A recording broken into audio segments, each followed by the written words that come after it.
They're coming to get you, Barbara. When there's no more room in hell.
Welcome, everybody. It's that time of year again. How are you guys doing tonight? It's the most wonderful time of the year. What's going on, everybody? Howdy, y'all. Happy Sunday, everybody. I still say that fucking y'all's old theme song is still just the biggest banger that y'all have ever... Of all the songs, like, that's the one that still gets stuck in my head to this day, so... I think it's because I listen to it so much, going back to your old catalog. The remastered rock version, but yeah, the odd thing, like I said, that was just a spur of the moment thing. We kind of come up with that song the night that we recorded the first show a few years back. Just a couple years ago. It's weird because I was listening to like G-Cast episodes from the MySpace era of like 2006 and 7 recently. I found like a CDR of them. And man, like that shit is rough. Like we are like 10 times more country then than we are now. I don't know what happened. Can you believe it? But yeah. We was like going through the drive-thru, like, I want a corn panel with cheese. Ah. It really is like that. I was like, man, like would we just come out of the holler like and head right to a microphone? Well, like, it's what Lou Perryman asked you guys. It sounds like y'all ain't been to town in a while. I get it now after listening to that. Like I totally get it. But anyway, that's not what we're here for. We went to speech therapy. It's helped a little bit over the years. Not really. I think so. I've gotten more professional over the years. You've gotten a little more professional over the years. But these shows are fun, man. We did this last year, October, Living Dead weekend. And the June one coming up, just this coming weekend, coming up here in less than a week. Are you guys getting excited about it, amped up, prepared? Oof. I'm not even close to ready. Yeah, Larry's still got a lot of work to do, and he's got to hit the gym. He's got to hydrate. He's gonna be busting his ass over the next. Gonna be a lot of walking for you, and a lot of talking. Yeah. I was just glad to hear that you're doing the helicopter tour, man. Were you going to have all the original members in a helicopter and you're going to be flying them around the mall? Yeah, we set up a whole sort of landing pad on the roof. It's going to be really cool. Yeah. And then, that's like how much? That's like $5,000. Fly up in a helicopter. Believe it or not, we discussed this a few years ago, like maybe trying to do something like that. I mean, we think of everything and we want to try everything, but I think it would be a little too much. I would almost be willing to drop a grand or something on a helicopter tour around the mall, you know. I mean, you could have tested out and see. I mean, you could charge some crazy amount and see if there's enough Michaels out there that's willing to pay that kind of money, and maybe. Right, I think more of it would have been like in the landing part, because is it secure enough? Or the roof is, like 50-something years old and whatnot. I mean, we would have to build maybe a landing pad. I don't know. I think it was just like too much to do. I got you. Probably too much planning for that. Yeah, that's the thing with Kevin and those guys that run Living Dead Weekend, is that they're always coming up with ideas and. I mean, have you guys seen the photo op? Oh yeah, I was going to talk about backgrounds and shit. We'll definitely talk about that. But yeah, I mean, it's like they just go all out for the shit. It's like, you go to a lot of conventions, you pay $200 for a photo op, you're standing in front of a red curtain with so and so, you're 10 feet apart, and they look grossed out. And you seen all those Nicolas Cage photo ops from this past weekend? Yeah, I've seen a lot. Yeah. I saw a couple of those. Yeah, he looks really thrilled to be there. I'm surprised Nicolas Cage is doing cons now, but I guess it's where the money's at. There's a lot of people that are saying that it's like the worst interaction they've ever had with a celebrity too. With meeting him at that show. But I was thinking about these photo ops, so I'm fairly certain I've never seen another set of photo ops that were more creative or that I actually would want to do than this. I mean, I didn't create it, but thank you. Yeah, most of the time it's just, like you said, just stand by somebody and, you'll be like 5 feet away from them or something. Or it looks like a prom photo. Everybody's just awkward as fuck. Like they don't know where to put their hands. What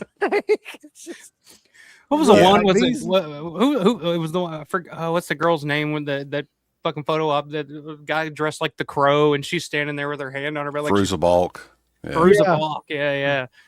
I was like, she's passing a spell or something on him. I don't know what was going on. She may have been. I mean, it's craft. Did you see the grandpa from Texas Chainsaw? Fuck. What the hell? God. It looked like he had pancake mix and shit on his face. It's basically looked like he was melting. Wouldn't it have been easier just to? I'm sure somebody sells those grandpa masks. It would have been a lot easier and it would look better. Yeah, I think Trick or Treat has one of those out. It looks just like the fucking movie. Why not just throw that on instead of whatever the hell that was? Yeah, somebody said he looks like the moon. He was the man in the moon. Yeah. Oh. But yeah, the Richard France set too, man. I was like, what the hell? Yeah. Oh my God. That's dead on. That is, yeah. Yeah. Well, they all are. That freaking bank set is dead on too. I was like, that's insane. And I'm not even a photo op guy. I don't even really particularly like taking my photo with the person at the table. Like I'm just like, hey, it's nice to meet you. I don't really, I don't need a photo. But these photo ops, there are definitely a couple that I have to do. Definitely the Richard France, definitely, which I wanted to ask Larry. We'll start questions. So the Richard France photo op, is he going to be Richard France or is he going to be with the eye patch in the Miller Roush getup? Do you know? I have not heard yet if he'll have the eye patch and everything. Because if he's bringing the eye patch, or if he's going to have the eye patch in those things, well, if I'm definitely bringing the bottle of gin. Go buy an eye patch just in case. I don't know. Hey, strap this on for me real quick. You'll probably make about. You probably make about a couple extra $100 if you just wear the eye patch. Yeah, seriously. I would wear it. But I saw Jim Serenella comment where he was like, it's Millard Roush in the TV studio set, not Richard France. So that's what made me think. It's like, he's going to be like a fucking gimmick, So if that's the case, I'm showing up. Like if I'm doing that photo op, I'm bringing the bottle of gin, the tie, the shirt, and I'm going to be the Richard, what's his name? Fucking Howard Smith. I'm going to be the Howard Smith character just sitting there fucking while Richard France yells at me or something. But yeah, I mean, those photo ops are great. And is it mostly Kip that works on those, puts those together? Well, Kip and Kevin build them, but I mean, they are all designed by Kevin. He really likes to decorate things. So this is really his forte. He's really into Christmas too. So he has these big Christmas displays and at his stores at the mall and stuff. He really likes to decorate things. So this is really Kevin's thing. He really gets into it, and you can tell, these are great. So for those uninitiated, do you want to talk about Kevin and how he got sure. started with the Living Dead Museum, Living Dead Weekend. Sure. Well, Kevin Kreis is the owner and the creator of the Living Dead Museum and the Living Dead Weekend, and he has had various different museums at the mall since way back as far as maybe 2007 or so. My very first time going to the mall was in 2008, and they had the Horror Hound Pittsburgh 2008 show next door at the Expo Mart. During that show, I think it was the Saturday, Kevin put on a showing of Dawn of the Dead at the mall. It was the first time Dawn was ever shown inside the mall. He had a small museum in the back of his toy store at that point. And I believe that's the first time I ever met him. I was there for that screening, and they couldn't turn off the lights because they couldn't figure out how to turn off the ones at the other end of the mall. Were you there? Or you No, I remember hearing about it. I've heard from various people. So yeah, they were supposed to turn off the lights so you could see the screen better and whatnot. And they turned them off at the other end of the mall, and they couldn't figure out how to turn them off over here. And the audio wasn't that good, but it was great seeing the movie in the mall. And Kevin put that together. And then the museum kept growing in different incarnations. He had toy stores in different museums, and they grew over the years.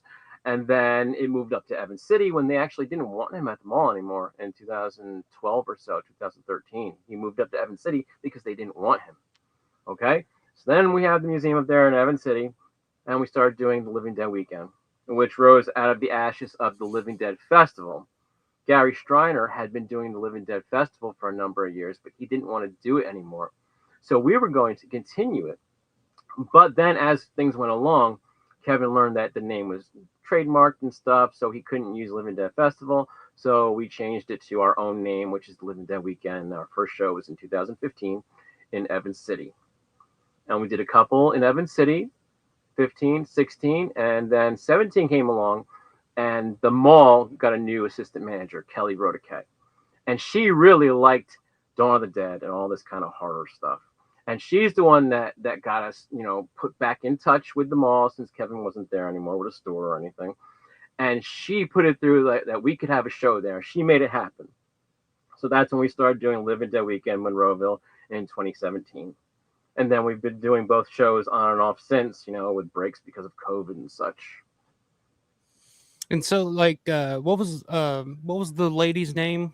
She came in before her, though. The mall. I always heard that the mall was very wanted anything to do with Dawn of the Dead. If you showed up, tried to take pictures, they would quickly, under no certain terms, tell you to fuck off.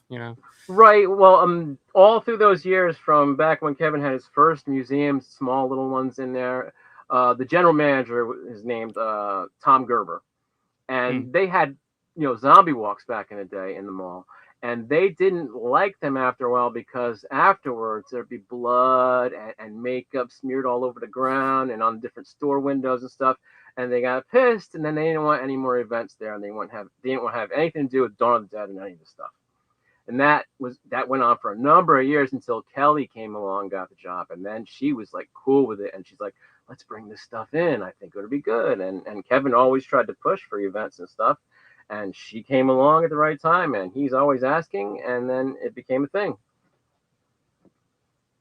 Cool. Yeah, Kevin, they work, all you guys work your asses off, getting the guests, finding the guests. We'll talk about some of the guests tonight, some first-time guests, people that y'all dug out of fucking... How many are first-time guests, though, on the show? I'm guessing the majority of them are first-time guests, right? At Living Dead Weekend this year? Yeah. No. A lot we've had before because we did the 40th anniversary reunion, we did the 45th anniversary reunion, but every show that we have these type of reunions, I want to find new people, and I'm the person that pretty much finds all these new people. All of them came from me because I research this stuff. I care. I love the movie. I want more people to come. I want new guests for you guys and for me, because I'm that fan that wants to meet all these people. Well, I know a lot of people's going ape shit about one particular person that's going to be there. Yeah, Wooly. I mean, Wooly's going ape shit. I remember... I'm the person that got him. He was one that I had correspondence with years and years ago for the through the mail autographs and stuff. And then Actualist Eric Kent, as you guys know him, he was on our message boards, and he was like, "Oh shit, get me in contact with him or whatever." But I don't know if he moved or what. But he didn't. I don't think he ever responded to Eric. So he's going to, I guess, finally get his autograph this weekend coming up. Well, here's what happened with him. I had wanted to get him for a long, long time, of course, and I have a list of people that I would like to get in contact with. And years ago, I even sent him letters and got no response. And then I think the 40th anniversary had passed, and then 45th anniversary came up, and I'm like, I gotta get in contact with this guy. I want him to come to the show so bad, for me and for you guys, all the fans. So I just tried everything possible, and I found out through research on the internet, okay, what are some of his kids' names? You know, find them on social media. And I sent messages to all the possible emails I could find for any of his kids or relatives. And I sent messages on Facebook trying to get a hold of them. And finally it got through, and it got a message to him. And then he replied to me, and I started having this conversation with him 3 years ago. And we were having the 45th anniversary show. He couldn't make it to that one because he had a golf tournament he was already scheduled to be at. But I kept in touch with him, and I kept inviting him every year. You know, we'll take him any year because people want to meet him so bad. And he's only done, I think, maybe one show before in 2000 or 2001. It was Cinema Wasteland. I think the first Cinema Wasteland, actually. And then I keep asking him. I asked him last June. I asked him last October, and he declined. This January, I started contacting people for this year's show. That's when I started working on all this stuff for this show. And I finally got through to him. He's like, "Sounds good. Tell me more." And I'm like, okay. So I write them this lengthy, email telling him every little detail of what goes on at the show, what it's going to be like, where you're going to stay, all this stuff. And he's like, okay, we're in. Him and his wife, because she's also a zombie in the movie. Not only is he Wooly, she's a zombie. 2 zombies, actually. Who are the other, like, first-time ones? Like, I'm just curious, like, at this particular show. Sure. Okay. One recent one, my last one I got in the door was Nick Mastandrea. And if you don't know who he is, he's a super interesting guy. He started with George Romero back on the amusement park and the Winners documentaries, okay, as a grip. And I don't know if you know what a grip is. A grip is sort of like it works with the camera crew, and they help, set up dollies and moving dollies and all that kind of stuff that a camera crew needs help with. They do all that kind of stuff. So he was a grip, and he started as a grip with George, and he worked through all the stuff from starting with the amusement park and the Winners documentaries all the way through to the dark half. And then through the course of that, he became the assistant director to George Romero on Monkey Shines. So he worked as a grip through all the things earlier, Creep Show, Dawn of the Dead, Night Riders, come to Monkey Shines, Day of the Dead also. But you come to Monkey Shines, he becomes the assistant director. And then he does that through 2 Evil Eyes also. Then he does it on Night 90, and then also the dark half. And then after that, George, didn't really direct much. And he moved to, Los Angeles, and he became the right-hand man, the assistant director to Wes Craven. So this guy who worked with George all these years, then he worked with Wes Craven on Scream 1 through 4 and all Wes Craven's movies, starting with The People Under the Stairs, as his right-hand man, the assistant director. I finally got him to do the show. I've been friends with him for like a decade and a half through Facebook. And he just so happened to be coming to town the weekend of our show to see his mother, who still lives here. And he said, I think I can make it to the show. Tell me more. So I tell him the whole spiel, and I tell him, it would be great to have you, blah, blah, blah. I've wanted him at the show for forever and ever. And he's also the first scope zombie in Dawn of the Dead, too. Now, there's a debate about that. If he's the scope zombie, or is it Bob Michelucci that's actually the scope zombie? Michelucci's made a career out of it. Let's not have a pissing contest over the scope zombie. We're going to have a fight. It's like the 2 doinks are fighting now or whatever, right? Right, Bob has been known as the scope zombie for a long, long time. And Nick has never done a show, so I guess maybe Bob lays claim to that name, although Nick is the first one shown in a scope. In the real scope zombie, he can be called. The real scope zombie. This is like a Warrington Gillette flashback. Jesus. I don't want to bring it up, but it's also the same as, who's Martinez? Yeah, Joe Shelby versus John Amplis. Yeah, who knows? We'll see. Okay, then so there are more new people too. There's a guy named David Brandt. He is a zombie in a trench coat. He gets kicked by Tom Savini when he's standing on the bench right before Peter shoots him through the ceiling. And he gets kicked by Savini. He's got a long trench coat and like makeup all over his face. His first time at the show. We have a woman, a blonde woman. Her name is Donna Beer. And she is in the pie fight, all over the pie fight scenes. Anytime you see a blonde in the pie fight and she's got this like dark green and blue like flannel shirt and a skirt, she's walking around all over the place. Blonde lady. It's her first time. I got her. There's another guy named Monty Mallon. He is he's one of the zombies that follows Flyboy after he comes back to life, and he leads all the zombies down the hallway, and they go up to the hideout and all that, and they go up on the roof. He's one of the zombies that's there following Flyboy, and he's on the roof, and he even does a stunt on the roof where Peter flips him over and stuff. It's his first time. Trying to think. We have a lot. Okay, a couple people recently came through. Bob Jacob. He is it's really hard to see him in the movie, but he's got a light blue shirt with short sleeves, and he's got black and white checker pants. And I showed screenshots of him and stuff. He recently came to us, and we decided to have him as a guest since I did find him in the movie. We can show the website too on here. Let's see. Okay, on Facebook. Yeah, he's right there in the center, Bob Jacob. Well, I don't know, about a month ago, his wife posted in the Dawn of the Dead group that I run. And she said, hey, my husband's a zombie in the movie and all this stuff. And she showed a photo, and the screenshot she showed, it wasn't him. And I could tell because one of his behind-the-scenes photos showed he had these pants on, like black and white checker pants. And the screenshot she showed of a zombie did not have the same pants. So I knew it wasn't him. So Kevin says to me, hey, can you look for him in the movie? And I'm like, sure, of course. So I go and look, and I know the scenes where he should be. And I finally find his zombie. You can't really see his face. You can only see him from the side and behind, but you can find him by the pants. So that was cool. We got him to come in, and now he brought us two more people, a couple, and they are on the screen right there too. Right below him, there is Dwight and Bonnie Pritchett. They're in that same scene with Bob Jacob, and they are friends with him, and he brought them, to us for the show. Also, in the screenshot you're showing right there, there's a gentleman.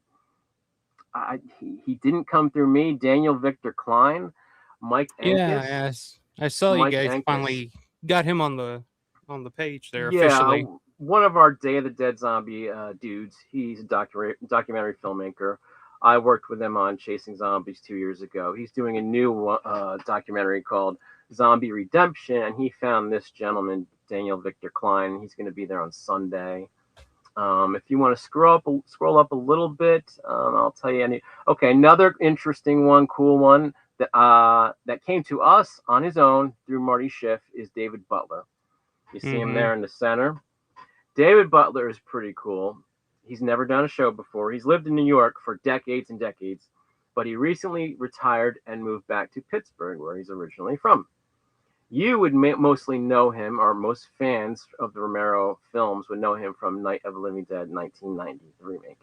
He is the guy, one of the guys, the posse members that finds Patricia Tallman as she's wandering by the truck, and they all surround her.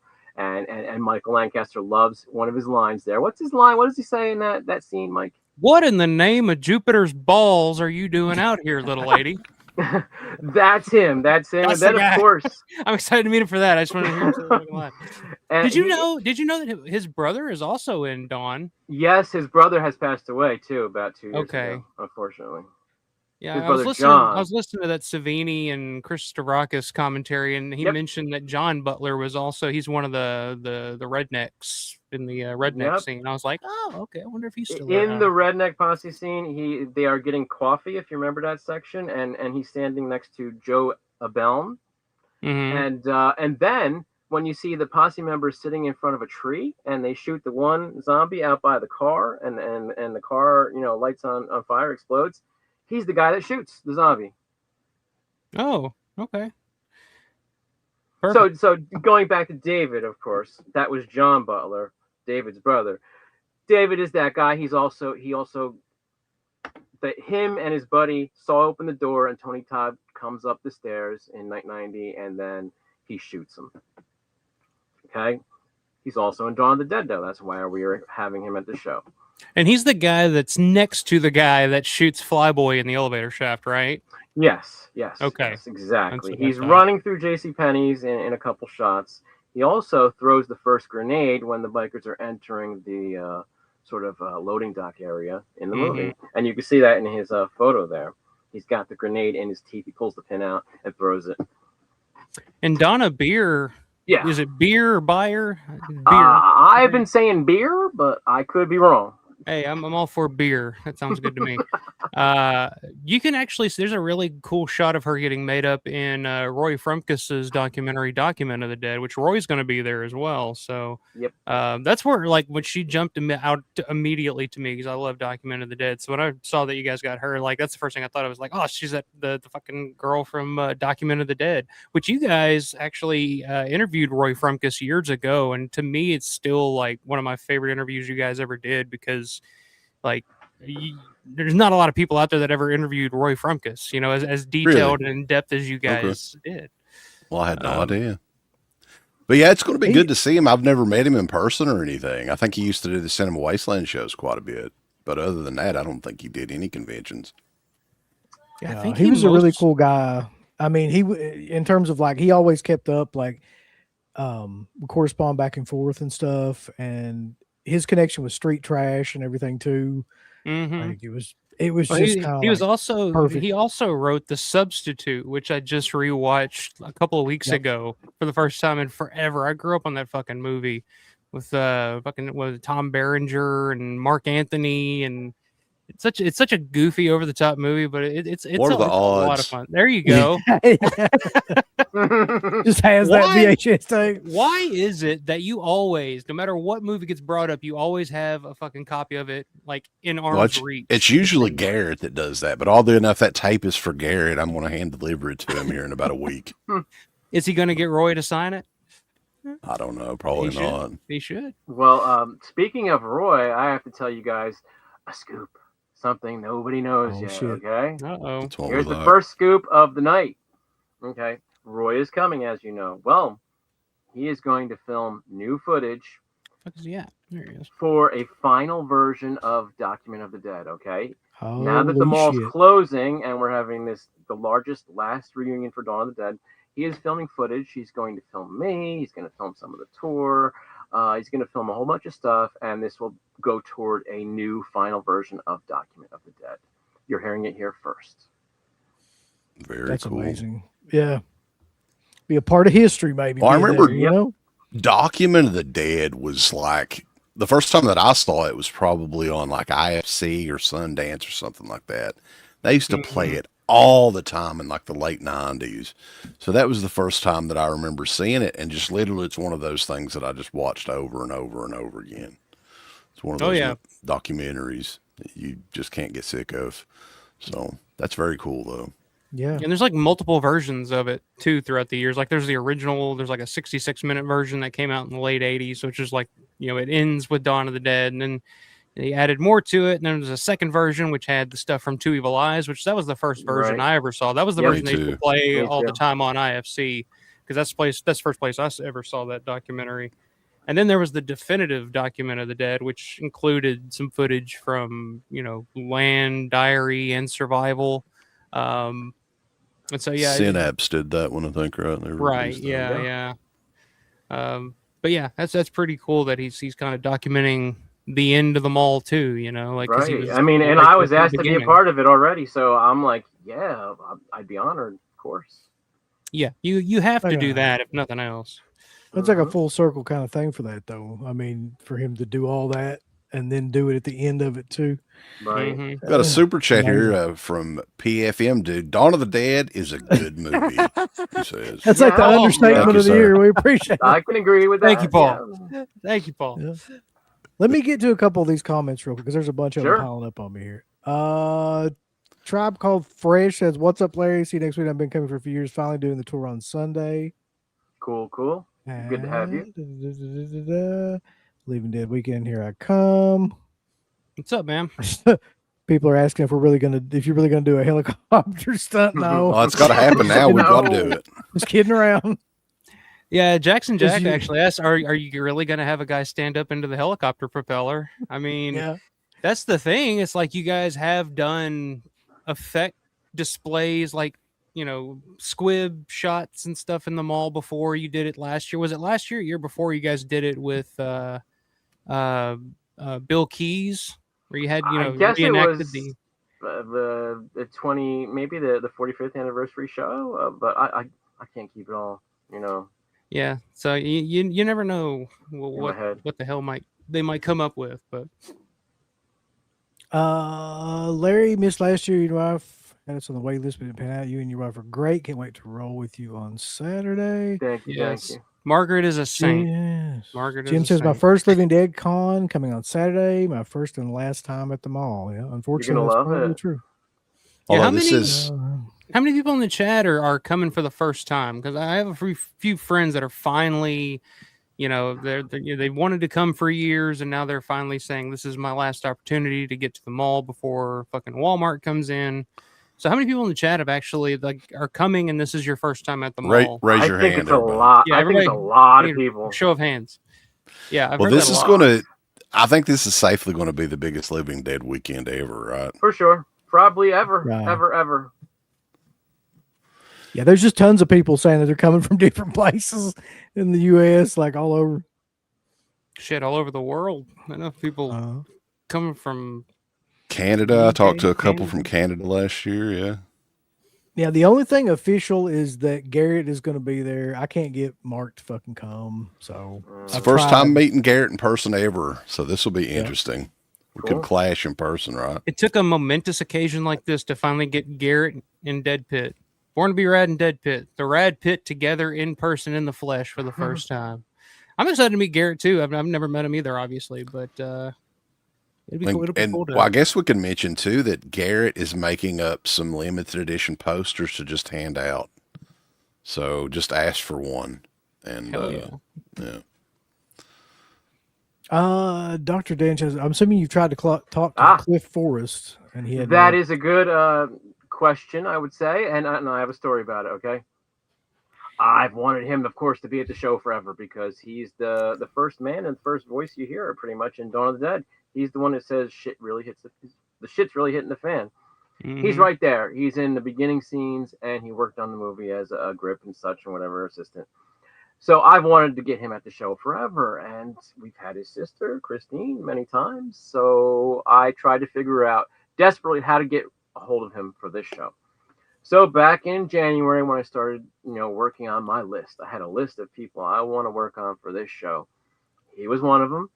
And I did a dig on the internet, deep dive, looking for any kind of information I could find on him, some kind of email or something. And I did find an email for him. And I wrote him a long, lengthy email, and he never got back to me. Mm-hmm. He's a busy man. He owns Pittsburgh Brewing Company, which is the company that owns Iron City Beer now. So he's got shit going on. So I understand why he's not going to be there. But it would have been really cool and I say for like a lot of these people, just for a day, especially if you're local, just come for like Saturday and just be there. That's what I said to him. I even mentioned it. I said, just come for an hour or 2, 3 hours, something. Stop by. We would love to have you. We would promote you. Please come. I'm friends with Christine. I'm friends with her son Drew. I mean, I laid it on thick, trying to work every angle possible. I want this guy to come out. I mean, I said you can promote Iron City Beer. Bring some beer. I said everything possible. I want to get this guy to show. Yeah. Do it. And there was no response. Well, that's a good segue to talk about. So there are some guests that you tried to get that declined or aren't going to make it, and one in particular that I wanted to bring up because we just found out last night that he's sadly passed away is Tommy Lafitte. Which for anybody that's not familiar with Tommy Lafitte is a local Pittsburgh actor that if you've seen Dawn of the Dead, he is the first zombie that you see bite, which I'm gonna ask the DeadPit guys, because you guys are certified horologists, so you guys would know probably more so than me. Is that the bite, the Miguel bite at the beginning of Dawn of the Dead, the first on-screen zombie bite in cinema history? Oh. Because as far as I can think, I think it is, unless there's something from like Living Dead at Manchester Morgue. That's what I was thinking. That's what I was getting. That's maybe immediately that one. where my mind went, but I don't remember. Did they bite anybody in the friggin' movie? I know there's some gut munching in that, but I don't remember a specific like on-screen like chunk somebody bitten. So he may have been the first on-screen zombie bite in movie history. Yeah. But and yeah, you guys were working on him though, right? But it was just again, I was poor health. I'm the person that tries to get all these people. I don't know what anybody else is doing, but I'm working on it every year, every show. And I started in January, and he is one that I contacted, and I got a message from him. Okay, but listen to this. There's some backstory too. I've wanted him again at every show, and I've sent him invites to every show going back a decade and whatnot, and he would never respond. But I don't know what it was. Maybe he felt weird about being, an official guest or something, but he would never accept being a guest. Okay. But then he would pop up on like a Sunday and just go see Joe Shelby and go near him and sign some autographs for like an hour or two. Almost every show for Living Dead Weekend in Monroeville. He would always show up for like a couple hours on some day. And I would always miss him. So I've never met this guy for a number of years that he kept popping up at our show unannounced or anything. So then I worked on the TV series A League of Their Own in Pittsburgh in 2021, and I lived there for 5 months. And the second day on the shoot of A League of Their Own, I see Tommy Lafitte. Okay? There he is in Dawn of the Dead. Well, guess what? I mean, he has appeared as an extra or featured parts in everything shot in Pittsburgh in the past like 20, 30 years and whatnot. He was in Silence of the Lambs. He was in John Russo's Heartstopper. He's been in a lot of things. Most recently, he was in the second season of The Mayor of Kingstown. And then he was also... Yeah, he's in everything. So I see him the second day that they were started filming the show, and I started talking to him. He's like, hey, I didn't know you do this kind of thing. And I said, well, yeah, I just started and stuff, but it's so great to meet you. And so then now I have an in-person greeting with him, and I start asking him, after I go home, after working on the show, next Living Dead Weekend comes up, and he doesn't respond. Like he doesn't want to be an official guest, and I don't know why. Okay? So this... But January, he would just show up. He would just show up randomly just to hang out. And if you caught him, 2 years ago, sign an autograph. But, I was in the middle of my tour, okay? And he comes around the corner, and I've got 100 people around me on Sunday. I said, hey, everybody, look who we have here. This is Tommy Lafitte. He's the first zombie in the movie that bites his wife 2 times. This is Tommy. Say hello, Tommy. Hey. And it was cool and everything, and he still wouldn't be an official guest even after that when I introduced him during my tour. So this January, I started on my people for the show, and he finally responded to my message. And he said, hey, I'm feeling a bit under the weather, but I really want to do this show, and I'll let you know well in advance that if I'm going to come or not. So I'm like, okay, I don't want to bug him. I've never got a response from him before. This is good. And then nothing happens for a few months, and I let it go. And I'll contact him when the time's right. And beginning of May, I sent him a Facebook message to say, hey, Tommy, I just wanted to see if you were interested in being at the show, like you said, in January. Let me know. And there was no response, and the message was never read. And then yesterday, I guess it was, I saw a post on Facebook by a woman who was taught by him because he was a middle school teacher or some such in Wilkinsburg. And then I went and looked at, there was a comment by his niece, and his niece confirmed it, and he passed away just recently. I don't know what day, but it happened recently.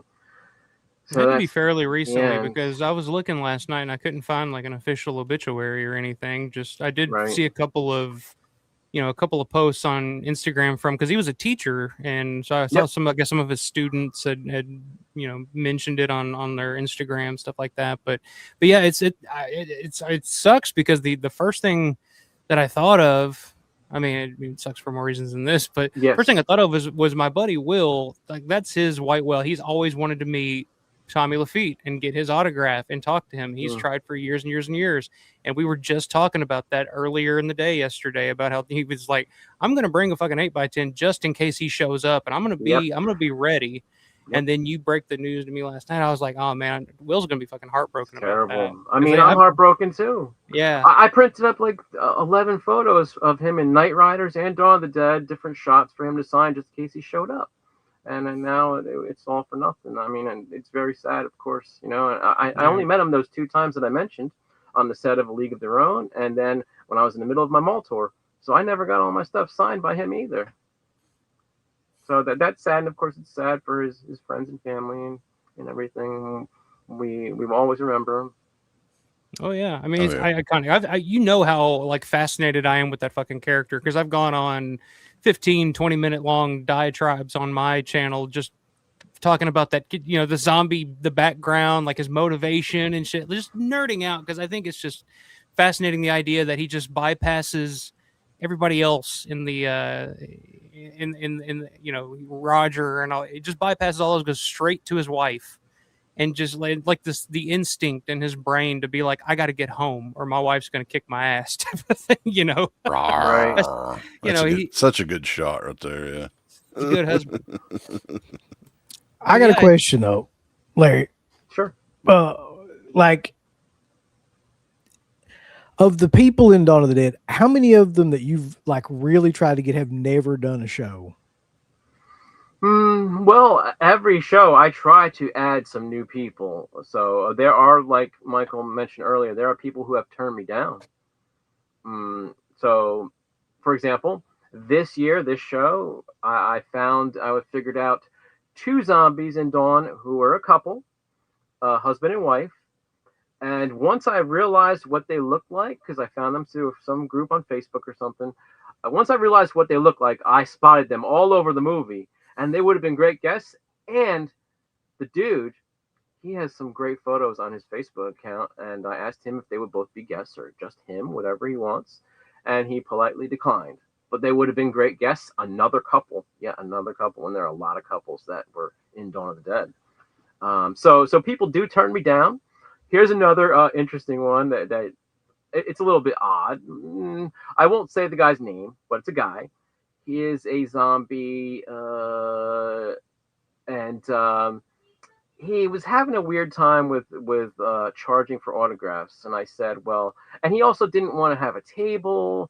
And he's like, well, how about if I just come and have a talk? And I said, well, if you do come, people are going to want you to sign stuff no matter what.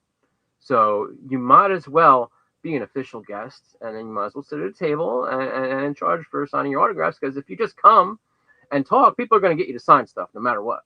So just do this and be a real guest. And he just was kind of like, nah, I'm not going to be able to do it. And he was just like maybe a little bit weird about the whole thing, and it didn't strike him in the right way, I guess. But there have been lots of people over the years who have turned me down or just have not responded. Oh, one great one. Okay, here's a great one. I cannot get a hold of this lady. Okay, so you know there are certain zombies that attack Steve and Flyboy in the elevator of JCPenney's, okay, when he gets killed. There's a woman. There is Bill Keys. He's one of our guests. Dennis Leary. There's the Dennis Leary one. We gotta find that guy. And there's another gentleman. So there's like, I think 5 of them, right? And the one woman, I know her name. She has talked in groups and stuff on Facebook and said, hey, I'm a zombie in Dawn of the Dead. I'm in this scene. And I've tried to get a hold of her a million different ways this Sunday. I've gone through LinkedIn. I've used emails found on the internet. I've gone through her Facebook accounts. I go and comment on posts that she's commented on, and she will not fucking respond, okay? We want her real bad. She's one of these elevator zombies. It's a great scene. I made photos for her, and she just won't respond to anything. I can't get a hold of her, so she doesn't want to be a guest, or just doesn't want to be gotten a hold of, or whatnot. But I've gone through that with a bunch of people, because I have to also make photos for these guests to sign. Like all these people that I've invited, new guests, new zombies and stuff, I create their photos actually, like an agent does. I do everything that an agent does, but I don't charge them 10%. I just do it for free. That's my thing. There she is. I almost said her name, but if she doesn't want to be known, I guess I won't say her name. Say it. But that's the that's the woman. I can't get a hold of her. I gave up. I'm done now. I'm never trying for her again because I tried like 8 different you had ways. your chance. It's over with. I mean, if you chance. miss this show, yeah, there's not really a point to do any other shows for Dawn of the Dead. No, Sure. so and I also created photos for her just in case I finally got a hold of her and she said yes, and it's all for naught. But I have to get ahead of things because I'm working on so many different new zombies and the ones that said yes and the ones that didn't say yes. I have photos for all of them that I created because I want to be ahead of the game and get them done because I have a million other things going on too that I have to do. Well, I know somebody in the chat asked Larry if he'd seen Dawn of the Dead 100 or more times, and I'm like, yeah, maybe times 10. I can't count. I mean, do you count the times you watch it with commentary? Because I've watched the commentary Yes. like dozens of times. That's 100 times. And all the He's watched different 100 times. commentaries. With a commentary track. Somebody did have a really cool question though that I would. Yeah, I saw them. They said, "Is that Larry Fessenden?" No, not that one. I am not Larry Fessenden. My name is Larry or Lawrence DeVincentz, and I am the film location tour guide for the Monroeville Mall tours of the Living Dead Weekend. I am a George Romero expert and historian. I have worked on Blu-ray projects, written magazine articles. I've been on documentaries, and this is my thing. I'm not Larry Fessenden. Sorry. He didn't do Wendigo. He doesn't look a thing like Jack Nicholson, so I don't know why anybody would think that. Yeah. But what is going to happen to the Romero bus? Like, Yeah, where that's an does easy that- one. That's does an that easy go? one. That's an easy one. Okay, it was owned, and I said was, by its artist creator Christian Stavrakis, and I know what's going to happen. I don't know if it's okay to say, but I guess here's scoop number 2 for the show. 2 scoops. Yeah, Christian We got the real 2 scoop. recently needed money for some bills or something. He needed it for a car. He needed to buy a new car. His car had shit the bed, so he needed a new car. And Kevin Kreis, owner of the Living Dead Museum and the Living Dead Weekend, he bought the rights to it, and it will be the museum's after the mall closes and whatnot. I'm glad something's happening with that because Yeah. Of course. and especially the museum. Like I get it. Like I'm surprised it's not going to end up in your living room, but museum's Kevin where gets first dibs. museum's where it needs to be. Wait, did you go to the drunk tank last year? What? No, I went to the hospital last year. Yeah, that's what I mean. So- I thought everybody knew that, but I was like, did I miss that? No, I didn't go to the. I was not- there, but it's not my story to tell. yeah, Larry was there. Y'all want to hear that story? Sure, go for it. Mm-hmm. We can Okay, live that story- vicariously through the I've young heard fella this. down I've there. heard you tell this story, so it's hilarious. Well, it's probably not hilarious to you, but it's hilarious to me. Go ahead. Sorry. Okay, so usually Living Dead Weekend, I tend to drink a lot, and I tend to eat very little. I tend to drink very little water. I sleep very little at all. If at some nights I just maybe an hour or 2 and then back at it. So last year, I don't know how to fucking start this story. So last year, where after everything's over, we're all having dinner. Me, Larry, Daz was there, Kevin, Mandy. It's a big group of us, and they were nice enough to invite me to have dinner with them after the show. And I was like, oh, absolutely, I thank you, that's awesome. So we're having a great time, and we, the Red Robin there at the mall, or having a little bite to eat. And this is probably the first bit. Well, I'll backtrack or rewind a little bit. Earlier that day, I'd also gotten a tattoo, my Monroeville Mall tattoo. I had just gotten earlier that day too, which may have played a role in this. He's But, making excuses. Well, I'm trying to make as many excuses as I can so I don't sound as like a huge pussy. But so I've been drinking all day. I very, very little sleep. Hadn't really eaten a whole lot the past few days. Hadn't really drank. Kept hydrated. So after the dinner, we're all outside having a good time talking, and all of a sudden I see somebody got a joint passing around a joint. It's like, hey, you want to hit this? I'm like, yeah, why not? You know, it's good times, good times. Hit the fucking joint, and I'm sitting there and I'm talking to Larry and I think Will's standing there, and we're just talking, having a good time. And I'm just standing there, and all of a sudden, it's like I start to get a little fuzzy.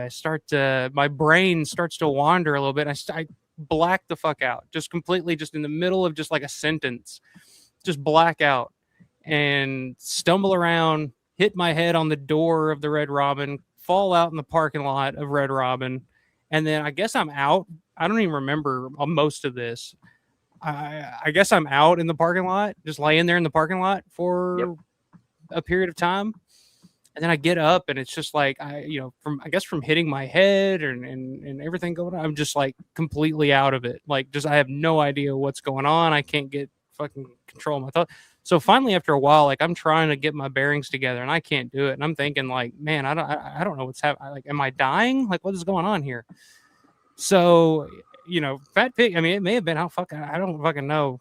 It was laced with Trixie. You don't fucking know. Yes. Crazy. That's what I felt like. Like, I had no control over my functions.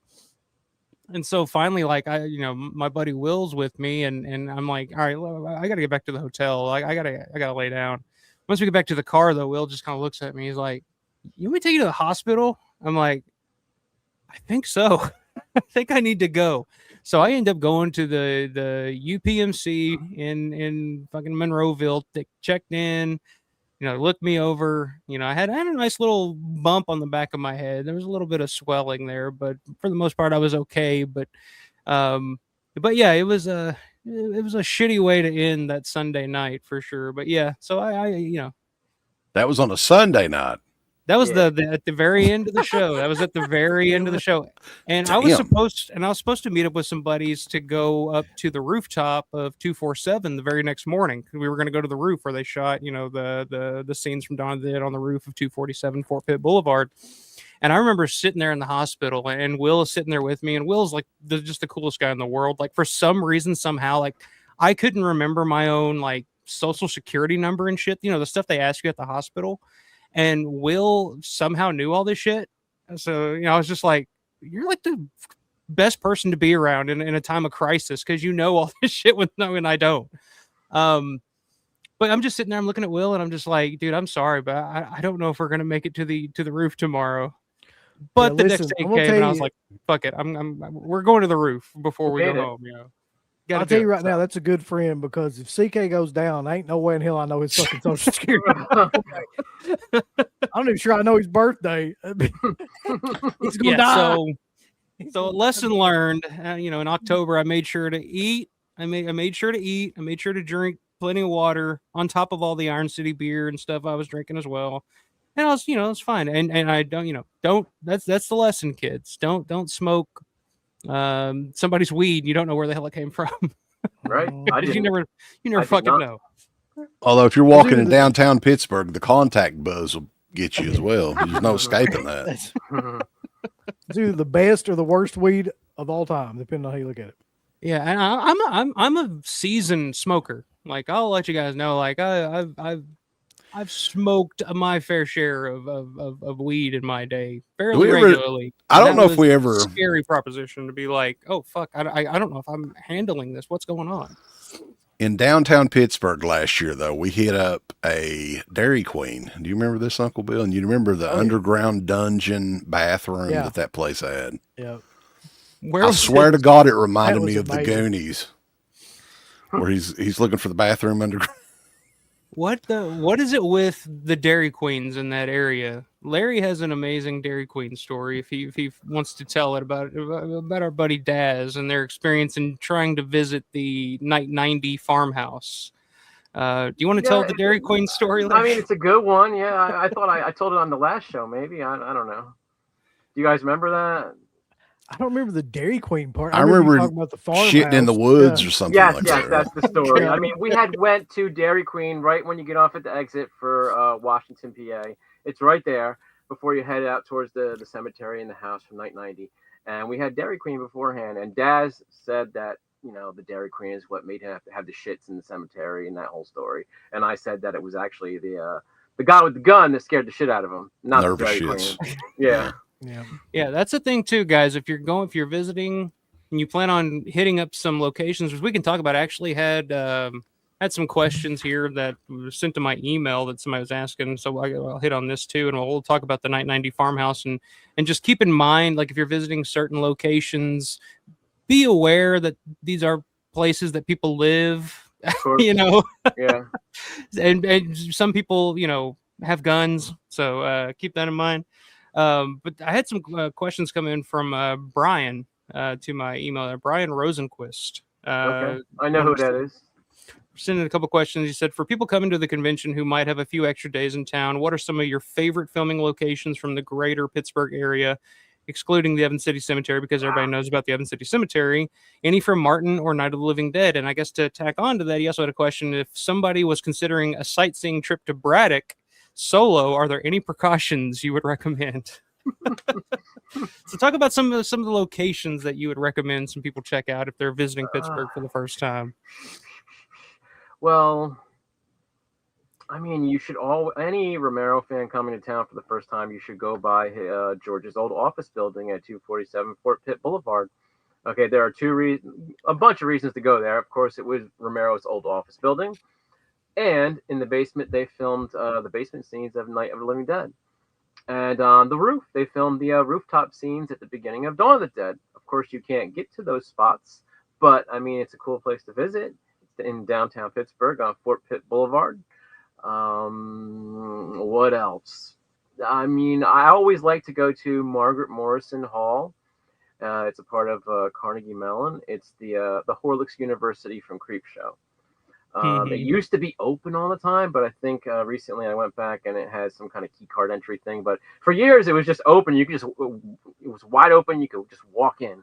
Not anymore. You can just follow a student. They have classes all hours of the day. Just go there and just walk in with another student or something. And stand around until somebody walks by. Yeah, that's what we did, because I'd never been before, and I was up there with Larry a little over a year ago doing some stuff for the Dark Half. Right. 4K. That's when I found out that they had the key card thing. Yeah. So we were just standing there waiting, and somebody like scanned in, walked in, and we just kind of followed in behind them. But yeah, it's the hallway from Creepshow.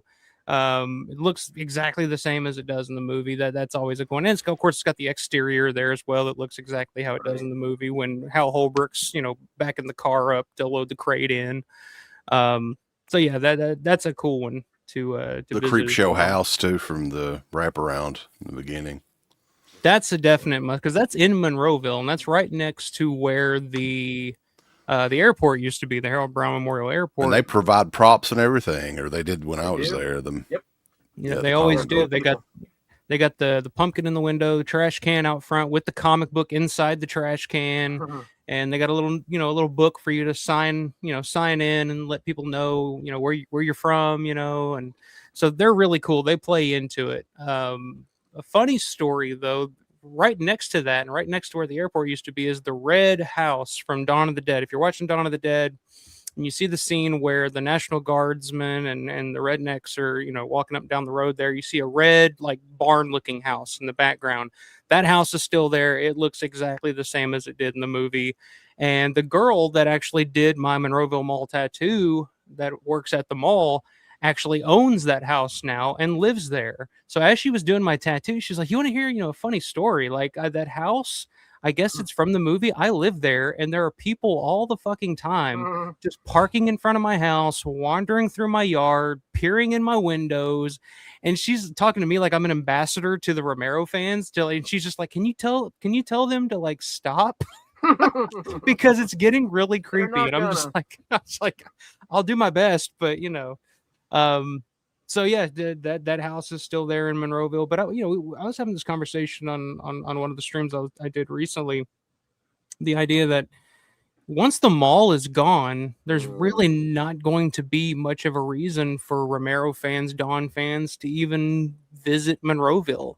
Outside of those couple little spots, which kind of sucks, because that was always like my dream place as a huge Dawn of the Dead fan growing up. Is like, I got to get to Monroeville, Pennsylvania, Monroeville Mall, Monroeville.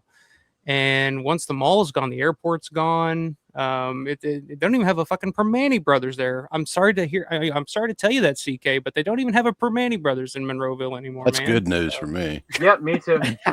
Don't care. You've never had Permane Brothers, have you? Oh yeah, I have it every time I go up there. Yeah. Oh, okay. You like it, I actually right? like it. You're not gonna have it this time. That's my man. That's my man. We're gonna have some. He's always bitching about the fries being on the sandwich. I'm like, I just The have slaw them more than fries. anything. And the slaw, if you don't like slaw, you don't have to fucking get it. Just Right. eat it. Like, I know. Yeah, just put it on the side. Lord. But yeah, I mean that's the thing. but It's like there's another Monroeville- spot too, though, man. That we went to that I thought was pretty killer. It's like the spot where Billy gets shot in Creep Show, like the front of the house or whatever is over there too. But the tree is gone. It used to be there. Yeah, but you can actually get from across the road. You can see like where they're all having a little party and everything. Yep. Which is pretty cool. Yeah, that's the thing about Pittsburgh and that whole area. I mean, if you're a Night 90 fan, go to Washington, PA. That's where the cemetery is at. And the cemetery obviously looks exactly the same. You know, Evans City outside of the cemetery, of course, you just go downtown and you're in the middle of the Crazies. Like it's just nothing but Crazies locations. If you're a fan of the Crazies, Yep. yeah, I mean, it's like it's weird because you go to Pittsburgh and it's CK said it before. It's kind of like it's a big city, but it's got like a small town vibe to it. And there's so many spots that you'll just be driving. Like if you're a fan, like if anybody's a fan of Kingpin, the movie Kingpin, like there are so many shooting locations for Kingpin around Pittsburgh as well because they've shot a lot of shit around Pittsburgh over the years. But yeah, Kingpin was a location that there was the apartments in Irwin. I think it's in Irwin or right outside of Irwin, Pennsylvania. Trafford. There you go. The apartments there right before he goes across the bridge where he spills the coffee on the baby, like I was just driving trying to find the bus depot or not the bus depot, but the truck depot from Dawn of the Dead, which is in Irwin. And I drove past and I was like, holy shit, are those the apartments from fucking Kingpin? I pulled over and I looked it up on my phone. And I was like, holy shit. So I got out and I was taking pictures of the fucking apartments and stuff. So it's weird. It's like an East Coast Hollywood or something. You just come across filming locations just randomly, Well, is that a puppet or just a stuffed? No, it's a little thing created by an artist. So it's like he's in a wooden box. That's so cool. And he's stiff. He's hard and rigid, Uncle Bill. That's right. Rigid as hell. Stiff and rigid. Not a puppet though. He's just in the box, and he needs a little repair. The teeth are coming out. I have to repair that. I got this stuff. Wasn't there somebody? How old is that, by the way? How long have you had that? Well, the artist has been making them at least 15 years or something. Okay, because so there was somebody that was at conventions that did like similar versions of different characters. I don't know if it was the same guy. I can't remember. Well, I think this was Brian Davis is the guy's name who made these. Okay, good job on that. But the show though, again, the space for vendor. Oh, go ahead. I'm just curious about the space in the mall now. How many locations is the convention going to be at? I'm pretty sure we have 4 stores. But there's a huge one. We have the old Party City location this year, which was in October. It was the Halloween store, Spirit Halloween. So we have that gigantic store, and we got so much stuff in there. That's where the photo ops are, where we built the sets for them. And we're having celebrities in every room, and this is how it's going to be set up. In each of the rooms, the celebrities will be lined up along the walls, and then all the vendors in the middle of the rooms. I wanted to bring this up real quick because this is a really pressing comment. Thrash says, I love male feet. I've been watching feet videos on YouTube. Thank you for There you go, buddy. He's gonna be pausing that later. Say that. You ain't seen my fucking feet. Get your feet up there, Mike. Fuck it. I'm not that flexible. No. I got boots on. I can't do it. There you go, Thrash Fingers. If I you're can boot answer fan, all maybe. these questions. Okay. The bridge is a little ways away, right? Yeah, it's in Bedford, Bedford County or something. It's probably like an hour and a half, 2 hours from from Monroeville, maybe. Yeah, it's about an hour and a half or so. We took Grande up there back in October because he's a huge Tales from the Dark Side fan. And it's like that in was God's country, right? Oh, it's fucking out there, Yeah. and you'll miss it. Like you'll see it if you're looking for it, but you'll miss it because it's like literally in the middle of nowhere. It's just a bridge and like in the distance in a field. But once you're out there, like it feels really cool. Like it's a really scenic location to visit because you can just kind of hang out there and it's peaceful, quiet. It takes me pictures, do whatever you want, like. So that's a cool location to visit. If you want to make the drive, if you're a huge Tales from the Dark Side fan. But yeah, it's about an hour and a half drive outside of Monroeville for sure. Yep. Let's see. What happens to the Living Dead Museum when the mall closes? Is it staying open until they demolish it? It will be open as long as they're able to be there. Of course, that depends on leases and stuff like that. But after their lease is up and they have to leave, Kevin actually doesn't know where he's going yet. And this is really stressing him. I mean, he's got a lot of stress putting on a show like this. And then on top of putting together this whole show and building these cool photo op, scenes and arranging things with guests and working with agents and all kinds of things, everything that goes into a show, he's got this on his mind. Where is the museum going? And he doesn't know yet. I mean, what do you do? Where is going to be as good as the Monroeville Mall from Dawn of the Dead? He had it in Evans City for a number of years, but it really wasn't successful, to tell you the truth. It wasn't a big moneymaker or a big attraction to bring people out there. So that may not be an option, but of course, you never know. But where would be good? We don't know. I talk to Kevin about this all the time, and it's a constant stress on him. He doesn't know of a good place for it. We don't know yet. That's the answer. I think that may be it is. That has to be the single greatest place to have a convention. Yeah, I don't think. I mean, it's crazy. Well, when we first got the idea, and Kevin always wanted to do shows at the mall, and they wouldn't allow it. And then when they allowed it, I always thought, okay, I've been a convention vendor, and I've gone to all these shows all over the place. I've been to Indianapolis, Florida, Orlando. I've been in convention centers. I've been in hotels. I've been in all types of places. And of course, if you heard, I think one of the last Fright Night Film Fests were in a mall or something, and it was really terrible from what I heard.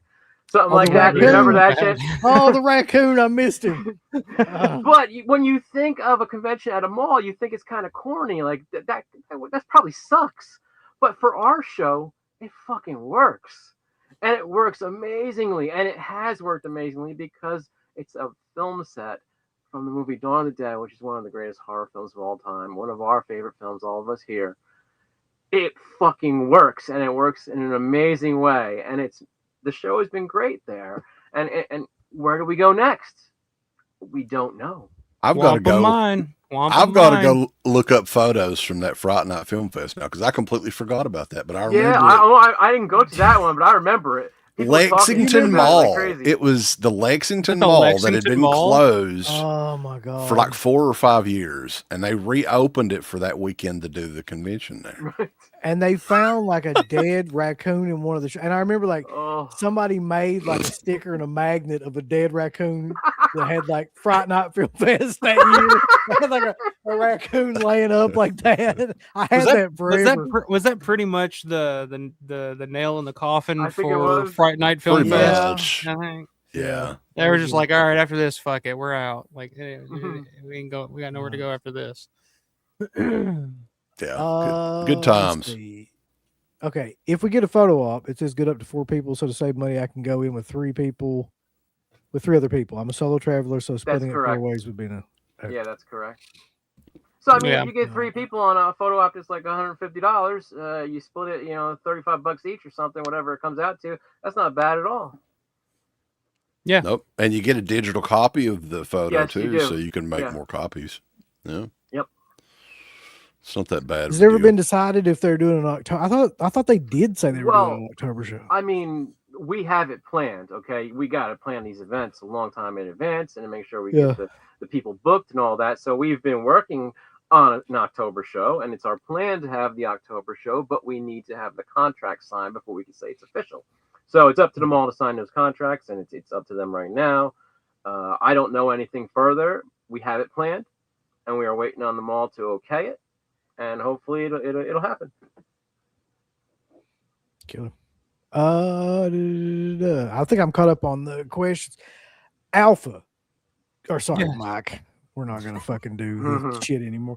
Remember when you was drunk as piss and you were like, again, see, Uncle Bill can attest to the fact that I'm typically fairly lit the entire weekend. That was killer.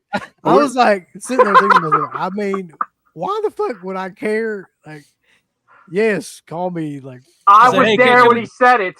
I was like, hey, can we break this kayfabe shit? And can I call you Aaron? Can I call you We Aaron? don't break kayfabe. Like right off the bat, can we break kayfabe? I should have been like, no, motherfucker, you call me Uncle Bill from forever.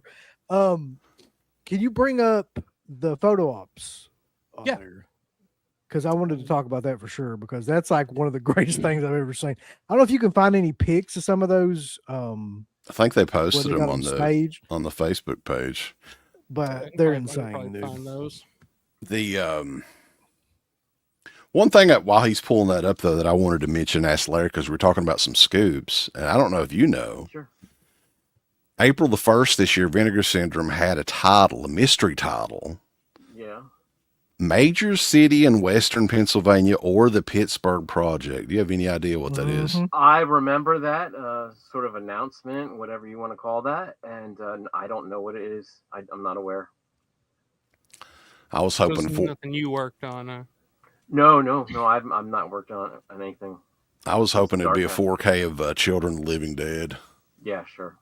I mean, it's up their alley, but yeah, sure. That sounds like a Vinegar Syndrome title right there.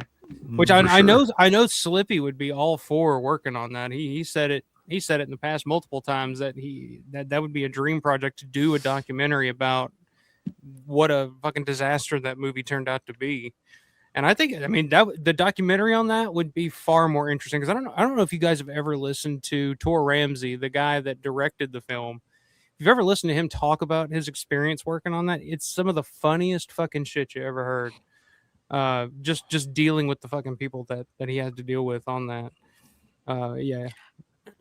I don't know, man. I kind of hope it is that for some reason, but a lot of people are saying it's going to be Blood-Sucking Pharaohs. Yeah. Oh, Jesus.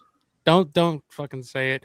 Ever since we did a watch along of that fucking movie like a month or so ago, because my friend Michelle's a big fan of it, and ever since then that was right after that fucking movie is when my computer blew the fuck up, and there's always some issue. So we that's just the movie that will not be named in my presence at this point. But that's a fucking shit show of a movie for sure.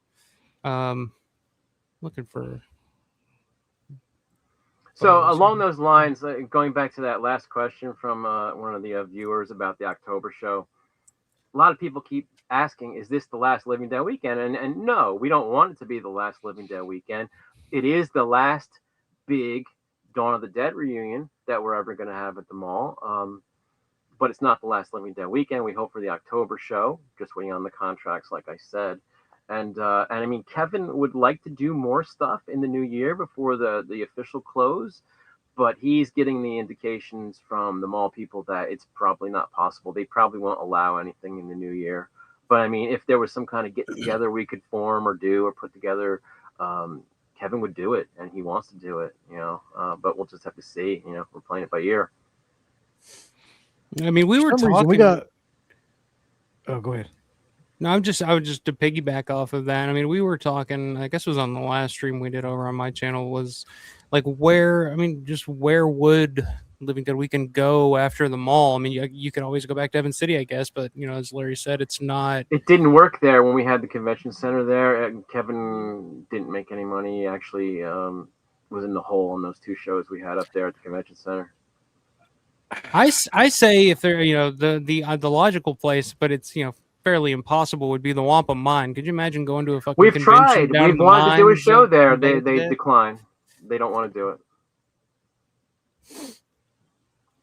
Just That's say basically like do it in the cemetery. The 3 days in the won't allow cemetery, it. just people partying and shit.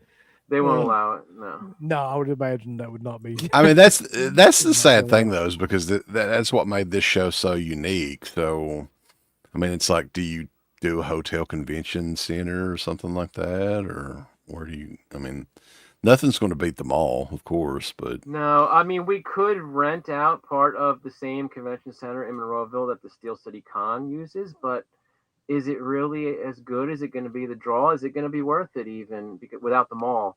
I mean, I think people will just be pissed that the mall's not there once it's gone. Like, is it worth coming to? Yeah, that would just be depressing going to Living Dead weekend next to where the mall used to be, and now there's just a fucking like Walmart, and I'm just like, I don't even want to be around this fucking thing. That would be horrible. Yeah, I gotta say, it'd just be depressing. Like, right. Like, remember when the mall used to be there, and we used to hang out there, and I used to get drunk in fucking the court, and no, it's a fucking Walmart. Move it to Florida. There you go. Fort Myers. No, people have mentioned that, and here's another story. 10 years ago, there was a shooting, and they had the Zombie Con there, and there was a shooting during it, and now they don't have events there anymore the past 10 years. Damn. Wow. They took that film a little bit too seriously. Yeah. For some reason, we got people from New Zealand and people from Ireland in here. Hey. That's a real hello. international crowd. You guys coming all the way from Ireland and New Zealand? That would be cool. So, are you guys getting stuff signed this weekend coming up? And how much money are you bringing, more importantly? I get like a lot of my stuff signed free because I work with a lot of these guests and I bring them in, so they don't charge me. And then people I've known for years and years, they don't charge me, so I don't necessarily have to spend a lot in autographs, but I don't necessarily have time to get my autographs. That's true. Fit that in You're not even going to be able to really enjoy it. I mean, you'll enjoy giving the tours and stuff, but yeah, you'll be working the whole time. I have to take my enjoyment in a bit of a different way than a lot of people or most people there. Yeah, I mean, I got so Nick Mustanger is a big. I mean, Nick Mustanger is a guy because Nick has never done a convention before. I don't think. Never. No. Yeah, so this is his first one, and that's a guy that you can bring like 10 things from 10 different movies. If you're a Scream fan, just show up and you can get the first 4 Scream movies. Fucking his signature, So yeah. Nick is a guy I know. I know Michelle was talking about. She's got 9 things for him to sign. He worked on all the greatest Romero films besides Night of the Living Dead. Yeah, I mean that's a guy that's never done a convention. Probably will never do another one. Probably won't. So that's a guy that I definitely have a handful of things that I need signed. Mike Christopher, Harry Krishna Zombies, finally going to be there. He used to do conventions pre-COVID, but then after he kind of cut back on it. So I've never gotten a chance to meet him. In costume too. He was always in costume before. Yeah, and he'll be in costume in a few days as well. He used to lead the zombie walks at Spooky Empire after Bill Hinsman passed away. So yeah, Mike is Mike's a big one that I'm looking forward to. Have you guys ever tried to get Richard Rubenstein to do a show? He has been a consideration, but I to be quite honest, I think he'd probably have a lot of problems with things he sees at the show, because he owns Dawn of the Dead, he owns the copyright on the logo. Shut the shit down now. If you, he'd just be taking pictures of stuff to sue people about. He'd probably shut the fucking thing down if he showed up there. There's going to be too much. This is too close to my copyright. No. I think it'd be best that he didn't come. Okay. But Richard is so weird to me because he's so particular about who shows Dawn, which there are 2 Dawn screenings. You guys did actually get. Well, we got his okay. Yeah, yep. which was surprising because we just did the screening in October, and typically if he lets it screen once, it's like, okay, all right, that's it. Don't fucking bother me again. So the fact that we got 2 screenings for this is pretty awesome. But listen to this, okay? Along those lines, every time we ask him if we could do a screening, he says, "Well, don't ask it the next year. Don't ask next year." But Kevin keeps asking, and then he says yes. So I mean, I don't know. He forgets. Maybe. I don't know. I don't remember. Just be like, that was a couple years ago, sir. Yeah. I got a question about the tour though. I've never really thought about this until right now though. Have you ever been heckled or had anybody like fuck with you on that tour? That's a funny. great question. Other than me, People don't really heckle me on the tours much, especially it's never happened at the mall. But when I first started doing my tours, when our show was up in Evans City, I would do Night of the Living Dead / The Crazies tours, and it'd be like a 3.5 hour, 4 hour tour on a bus. And the first year I did, there was this dude, he fucking heckled me, and I fucking loved it though, because it was fun. It made it fun. I mean, I didn't have a problem with it, and I knew the guy. I'm like, he's just having fun, and it was just like, it made it cool, and it made something funny to react to and talk about and refer to. So I wouldn't have a problem with it. But at the mall, I have so much information to impart. I don't really give people a chance to talk as much as I did when we were on a bus up in Evans City, going to all these locations where I'd be talking on a bus, and then people could heckle me and stuff.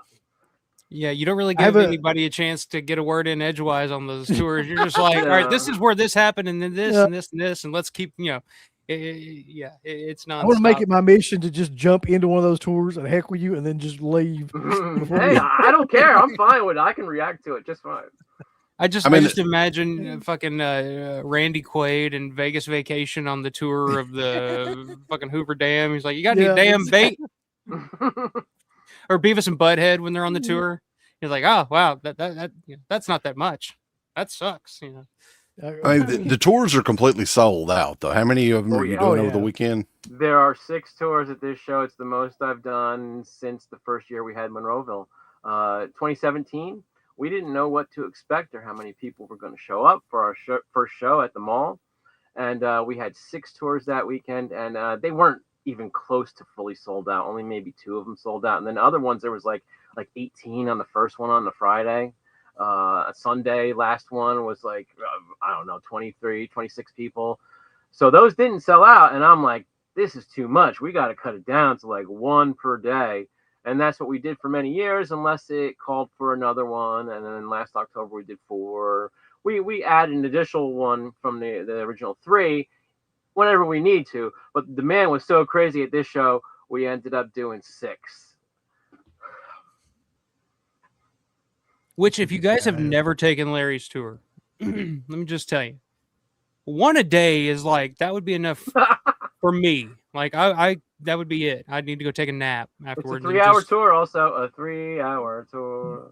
Yeah, I mean, it's in depth, and it's all over the mall. Behind the scenes, all you get to see the shit from the movie that you're not going to see otherwise, like, the engine room, the stairwell that goes up to the hideout. Larry takes you on all of it and tells you all about it. And he demonstrates scenes from the movies where he's doing the fucking Ken Foray roll. I do stunts. He does stunts. I'm telling you, like the last one, you need to just set up the mattresses and the boxes and do the fucking Tom Savini dive off the second floor balcony. I don't have the balls to do that. No.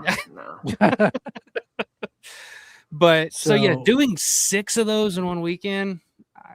I'm just curious to see. I'm just curious to talk to you on Sunday night to see. Look, honestly, I'm gonna be okay. I've honestly been exercising for the past 2 months, and I don't like to exercise. I've been on a diet. I've lost 16 pounds. He's been in training like he's got a big fucking fight. Really, I've been training. I'm ready for this shit. He's like, we're gonna punch that back to the heights, kid. He's got Burgess Meredith fucking training him. Yeah, can we get the weight here, kid? I'm ready. He goes into Rocky style montage like right before these shows. That's how I envision it, carrying like a log up a hill, and Well, don't worry. Because I'm on the Sunday tour. We're doing the Sunday morning tour again. This is gonna be like my 4th time taking the tour, I think. Thank you. I'll have a cigarette waiting for you. I don't smoke anymore, but I'll have one waiting. I haven't smoked since December. That's how strict I've been. There you go. Damn. But I'll have one for you because I know that's your post-tour ritual. I would like to have one after my last tour. The Sunday last tour is 4 to 7, so I'm going to be doing tours after the show even closes. It's going to be a big empty mall, which is the way to do it. That's what we did the Sunday morning tour. The last one's going to be cool. Yeah, it's before the mall even opens is when it starts, so it's pretty cool. That's a good question. Hey, what's up, Colin? It's kind of funny because we do have a question about this, but we'll probably ask at a later date. But about this photo op shit. the thing about the bench. What? Larry would probably be the person to ask about that too. Well, what's the question? We can't ask it here. Okay. Ask it What? later. Wait, where Are is you guys- this question? Are you guys providing the bench, or is the bench already there? Well, the last time we did the bench photo op, it was just a bench that was at the mall. Oh, okay. But the last time I was there was a kiosk there in the exact spot from the photo in the movie. I don't know if that's going to be open or what's going on. So I won't know until I get there what the whole setup is and where exactly. Since the tours Can are we all have that booked, towed? Just have that kiosk moved. Oh, yeah, get it the fuck out. we'll throw it. Yeah. Do you know of, like, if you could, since you're the tour guy and all the tours are sold out anyway, so nobody can, what would be like the top 3 spots you can recreate like a good photo op for yourself at the mall? Well, always anybody could do this. You go to the top of the hallway, get a couple of friends, and you stand there like when the heroes are about to go on the hunt. They're all armed, and you know, Roger's in the little wheelbarrow. You go to the top of the hallway, get that photo right there, the same spot as them, the heroes in the movie. That's a great one. Anybody could do that. What else?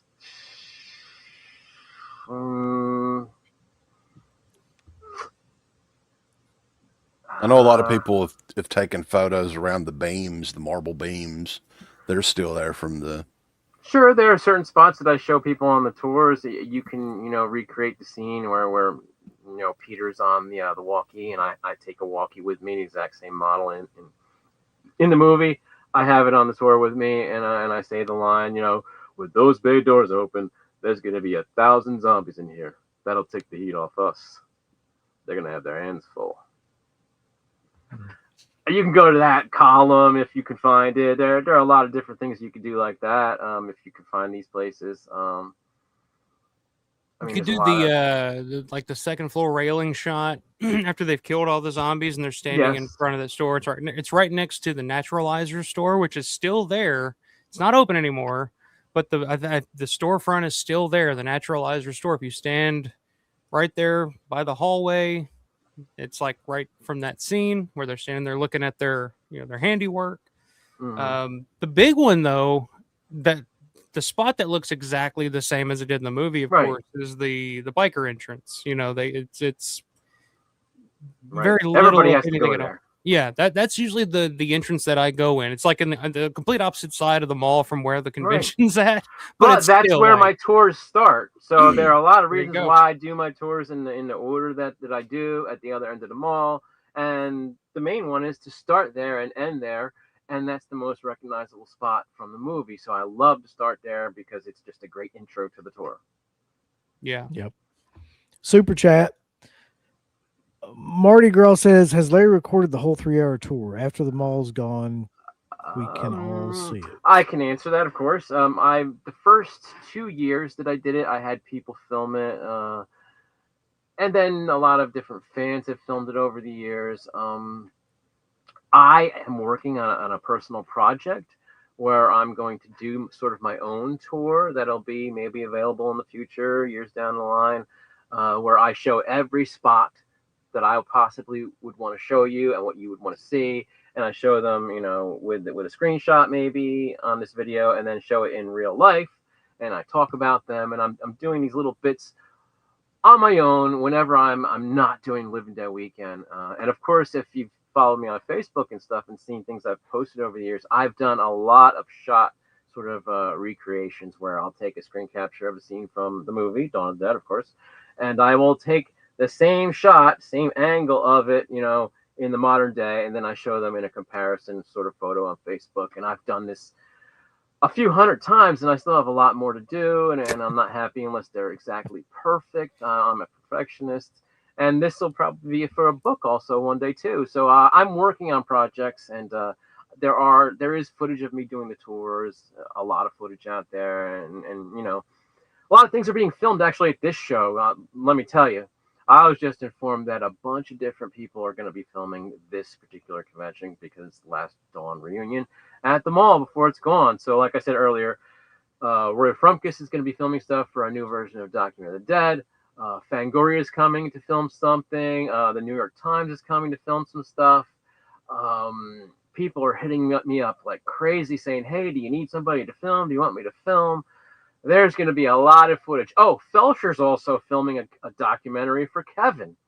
So, I mean, there is going to be a ton of footage from this show in the future, out there some way, somehow. And Alpha Romero will be doing some live streams from the show as well this year. Okay. I got my shit together. Did you get permission? Yeah. From Richard Rubenstein, actually. Mm-hmm. Okay. All right. You did have some of the photo ops pulled up here. I did. I finally got those Let's up. pull them up. This is the recreation that they've for the photo op with Ken, and I think there's one with the Flyboy impersonator, which is a buddy of ours. That guy before, yeah. Yeah. This is in the Party City store that was Spirit Halloween last October. That is insane. Like that, I don't even know how you begin to do something like that. That's that accurate, or where you would get the shit. I mean, yeah, it's pretty fucking spot on. Yeah, I saw photos before you guys saw them on Facebook, and I was blown away. I'm like, holy shit, I love that. And like I said, I'm not even a big photo op guy, but yeah, like stuff like this is like what I want. Yeah, like, if you're going to pay for a photo op, I mean, you want to have something like this, something unique, not the prom picture. Yeah, not the awkward, Yeah, no, this is awesome. The glass case in between you and Susan Sarandon type of picture, with that. But yeah, I got a couple of the photos that I So found everyone here on watching, Facebook. you can get these photo ops. The tickets are on the website, thelivingdeadweekend.com. Go to that, and you can hit the ticket button and buy tickets. This is another one that's insane. It's gotten better. This is an early photo of the scene. Yeah, they've added to it. Like I said, this is another one that I got to do, especially if Richard France is going to be there in fucking the eye patch and dummy. Yeah, give me the dummies. Yeah, I'll take my money. Now, I can't recall, and I apologize if he's passed, but is David Crawford who's still around, or did he pass away? He's still around, but it's funny you ask about him. We always want him to be at the show. He's still local to Pittsburgh, and I asked him back in January, and he politely declined. There are a couple reasons why he's really not into appearing anywhere currently. But he has been asked, and he just doesn't want to. He's got all that white zombie money from that sound clip they used. Oh, yeah, sure. It gets up. I was wondering about David Crawford, if he was going to be there or not. Nope. This is a good one right here, too. Oh, the red carpet, yeah. Mm-hmm. I'm curious how they're going to do that. Like, surely she's not going to be acting like she's asleep, right? Or you're going to be snuggled up next to her. Like, that'd be freaking killer. It's my turn with the coat. Might be, yeah. Well, they also got, because I also had just the whole list of photo ops brought up here from the website, but there were a couple in here that I am curious about, like, how the hell are they going to do? One in particular is the Scott Reiniger, John Harrison screwdriver gag photo op. Oh, I don't know anything about that one yet, so are they going to be? What that is. Are they going to be laying on the floor with with John on top of Scott, and he's going to be driving? Because it says here. I don't think that's going to happen. It's going to be probably stood up, and you just have them like posed, like it looks like they're on the ground. Okay, it says lightheartedly recreating the screwdriver gag, which is he's not going to be jabbing a screwdriver into John Harrison's ear or anything. Scott's not going on the ground. Yeah, that's what I was thinking. But yeah, that one's kind of cool. Of course, they got the this one they've done a couple of different times. The Savini and the screen used motorcycle sidecar. Yep. That's a popular one. Of course, the Hare Krishna photo op with Mike Christopher in the actual Hare Krishna get up, which is pretty cool. Even in the stuff, because he did that recently at a convention over in the UK. And he still looks like exactly like fucking the guy from the fucking 70s. You're just like, geez, he doesn't age. Kathleen Feeney is the zombie nun photo op. She's done that one before, I believe. She did the last time she was with us. There you go. So she'll be in the nun outfit. Of course, you got the Richard France TV studio set, the Ken Foray bank set, which is killer. Yeah, is Ken going to be in that yellow tank top for this? No, I doubt it. The red carpet photo op with Galen. This one's interesting. The JCPenney's department store mall backdrop with Scott. I'm curious because they also have the garden wagon. Are they going to have Scott sitting in a garden wagon in front of a JCPenney storefront? We tried that before and it just didn't work out. So he's not going to get in the wagon. Okay. You could get in the wagon though, whoever's taking the photo. Maybe that's the thing. Maybe that's the thing. And Greg's going to be there. Greg Nicotero is going to be there. Photo up with Greg. Which Greg's going to be there one way or the other, whether he had anything to do with fucking, because he didn't work on Dawn of the Dead or anything, but he is literally the biggest Dawn of the Dead fan out there. Like, so yeah, if anybody needs to be at Living Dead Weekend, it's got to be Greg. Mm-hmm. But yeah, and then there were some others that are listed too that are not on here on the site actually. Yeah, there are zombie groups, like mall zombies and then non-mall zombies. There's also a SWAT group because we have so many of the SWAT guys. So that will be Scott Reiniger, Ken Forey, John Rice, Danny Bertha, and Jim Baffico. 5 SWAT guys. Yeah, Landrum, Matt Landrum was super excited about that one because he's got the outfit, he's got the fucking gas mask, and it's literally the only time you're ever going to get all those guys together for a photo opportunity ever. Because Baffico, this is probably his last appearance, I would guess. John Rice really doesn't do a whole lot. Which, of course, John Rice is the guy for Initiate, is the guy that the young SWAT guy that shoots himself at the beginning of the film. That he's like, shoot it, man, shoot it in the head. The guy with the fucking shotgun. So yeah, that one's a cool one. There's just a bunch of different ones, and they're doing them both on Saturday and Sunday, correct? I believe so. Yeah. Yeah. So you'll be able to choose what day you want to do them. So. Yep. There will be a Michael Felcher photo op, but it's all throughout the whole weekend. If you see him, bring him 2 scoops, take the photo. You're good. Make sure you call him 2 scoops as much as you can too. Yeah. He'll be sitting by Tom Savini all weekend, I'm sure. And you ask him about the Purple People Eaters and all kinds of different things. King Frat, of course. Yeah, he's coming out with that soon. Max of the Dead, first time going /VIP. How's the mixer party? Well, it's one of the coolest things at the show because for a bunch of reasons. Number one, there's a lot of food. It's fully catered. There's beer and drinks also, including Iron City beer, of course, because you see it in the movie. And there's also a lot of fans there. And then a lot of the celebrities from the movie, from Dawn of the Dead, are there to mingle and hang out and talk, in a sort of relaxed setting, a lot different from being at their table, or you might feel a little rushed with other people waiting for autographs and such. This is not a place where you can get autographs. The party is cool and relaxed, and you can just hang out and talk to people, fellow fans, get to know people, and maybe even talk to the celebrities and people from the movie too, and get to know them a little bit in a relaxed atmosphere. Yeah, where else are you going to get shit-faced with John Russo? Yeah. He'll be in there. Pretty much everywhere. Like, really. Hey, you find him on the street. But on a serious note, though, this is not what somebody asked, like, do the guests really show up for the VIP? Yeah, like my experiences being there, being like, they actually really do.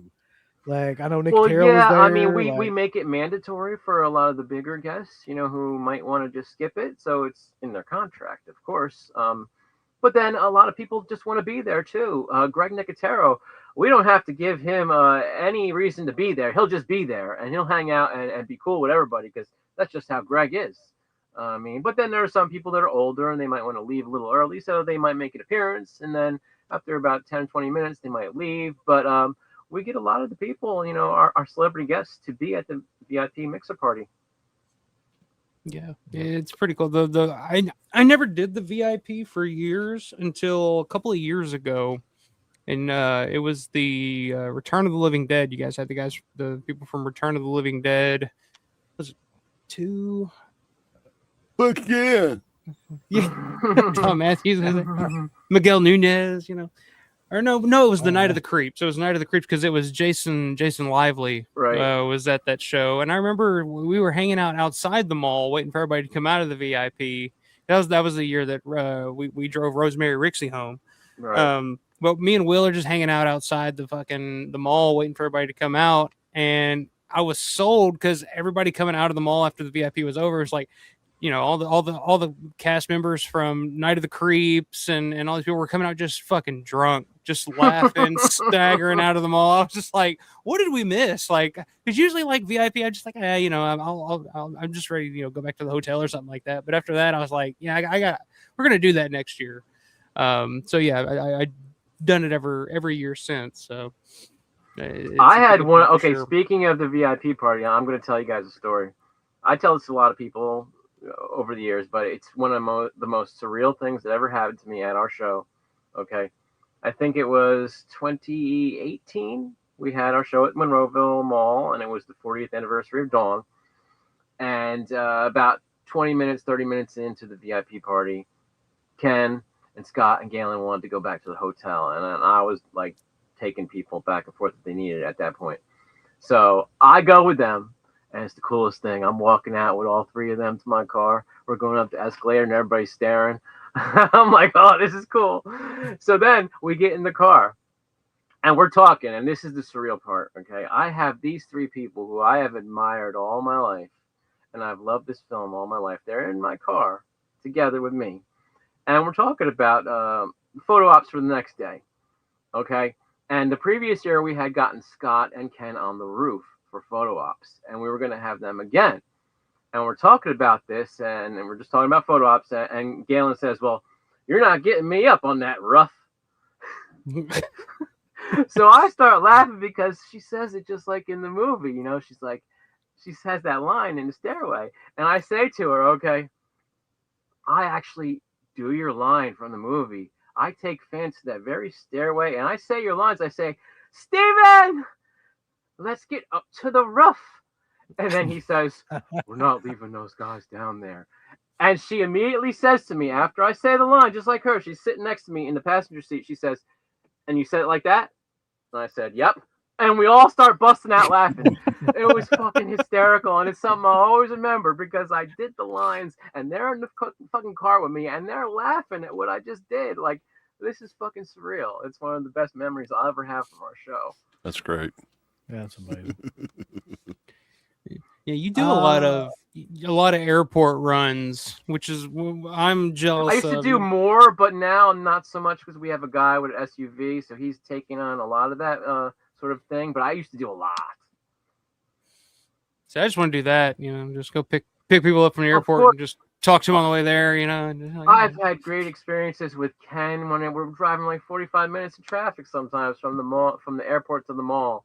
I've been with Galen so many times. I'm comfortable with these people. Even I've taken Scott on the airport run to the mall and stuff. And one year, I had to get all three of them in the same day. It was Thursday before the show.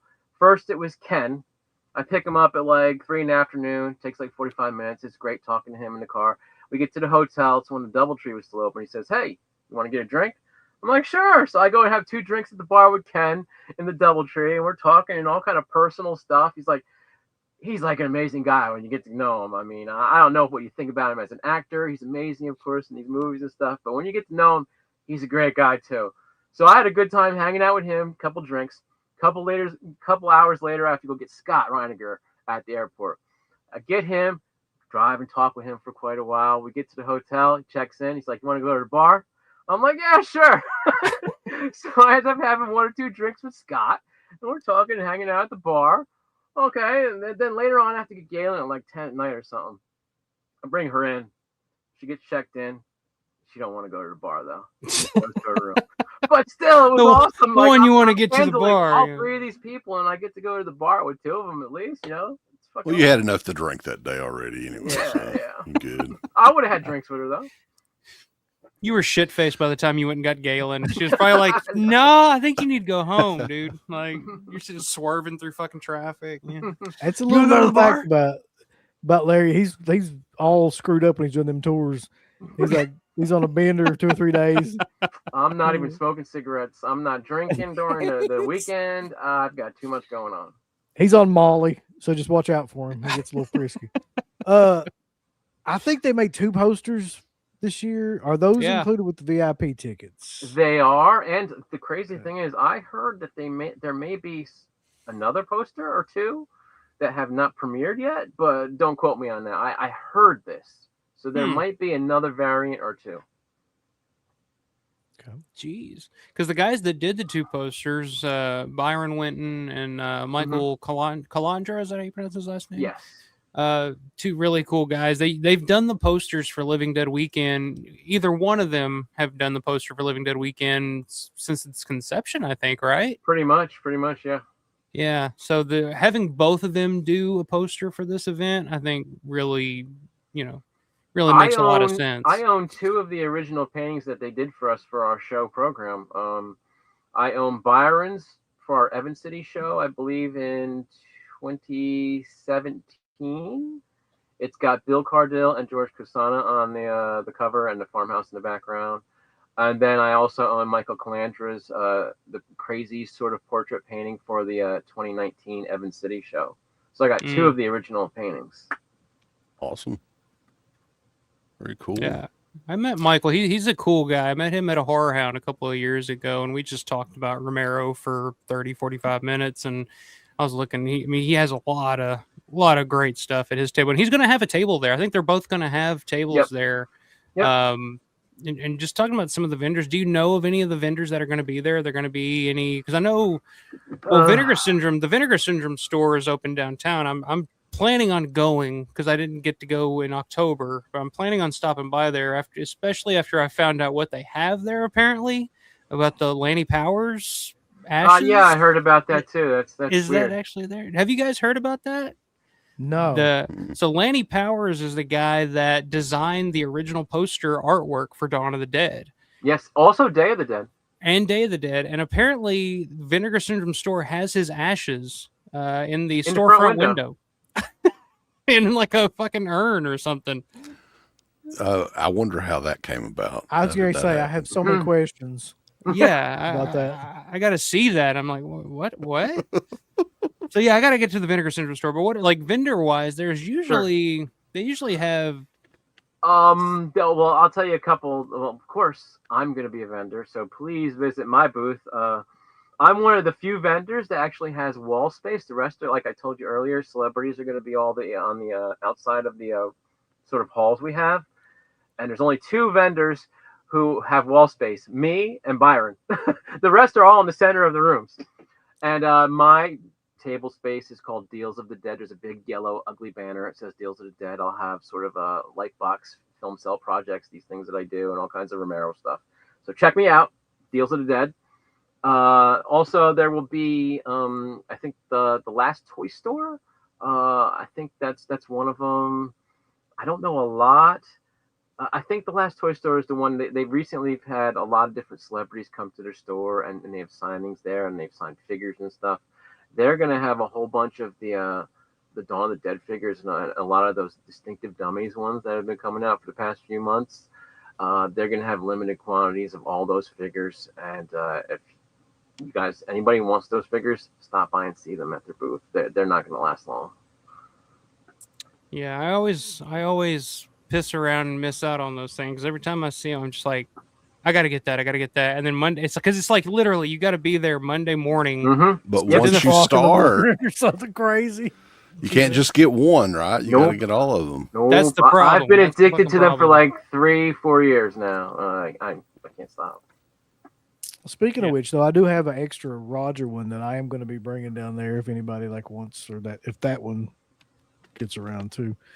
Because I ordered 2 of them one year like a dumbass, and I've got an extra one. So, yeah, I think Tim Gross will probably be there too as a vendor. Yeah, I'm pretty sure. Yeah. Yeah, he's there like every year. He does Gross Fest and things like that too. Yeah. Trying to think who else I saw. Multiple times. Orbit's usually there. I think Orbit DVD is usually there. Severn's there sometimes. Yeah. I would think that definitely Severin, because one of their guys, he's local, so I know he'll be there. I don't know if the TerraVision guys are going to show up this time or not. What are they going to show up with? Yeah, sorry. They're going to be there too. That's true. You're going to wait. They're going to have IOUs. That's what they'll show up. Oh, Jesus. Anyway. There's new figures though that Walmart. I'm seeing people post the Day of the Dead figures. Have you guys picked those up yet? Listen to this. I got a story to tell you about that. Okay.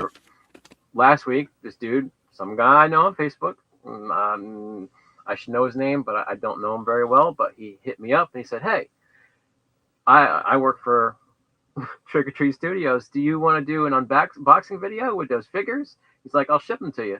I'm like, okay, yeah, absolutely.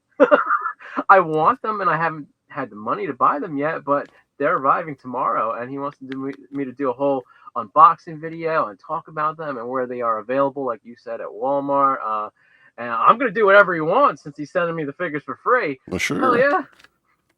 You can't be free. Yeah. No, I'll do whatever I want. How weird is it though? I mean, yeah, the Walmart tie-in with everything going on with the mall and everything, but I never would have ever imagined that Walmart would be selling Day of the Dead figures in my lifetime. It's just they've got Terrifier figures, man. Like they do. Yeah. Like, what the hell? I would have never thought that in a million years. Trick or Treat Studios, is this the first thing that they've had in Walmart like that? It's the first thing I can think of. I'm not sure. It may be. I can't remember seeing anything Trick or Treat Studios in Walmart before. I know they usually have like some Chucky stuff, Terrifier, some of the more like pop culture type of horror stuff there. But Day of the Dead, it's just like, oh, okay, that's interesting. That's an interesting choice. But I see them everywhere. Like people are posting pictures all the time. It's just like, look, I found all these at Walmart, and I'm just like, wow, okay, that's pretty cool. Yeah, it looks like they did them right. I mean, I love how they're using the video art and all that with them. So, and then did you guys end up getting that Day of the Dead 4K? No, I haven't. Yeah, gonna do that. I'm waiting on the international version. Whoever does it. No, I knew CK wasn't getting it. Come on. Yeah. What about that Team one Factory? that just came out? Everybody's shitting on right now. Oh, yeah, I heard the talking shit. Yeah. Yeah, what is it? Sinistrange? Yeah. Yeah. Who did that? Well, it's Did anybody German, see right? that? I think it's like an AI Yeah, upscale Austrian. or something. 4K. Oh, right here. God, that's what I hear. that's gonna be rough. But yeah, like CK is insinuating. Yeah, if you're not gonna get Scream Factory, which I got it because I'm that guy. But I'm really looking forward to. I think there's a second sight.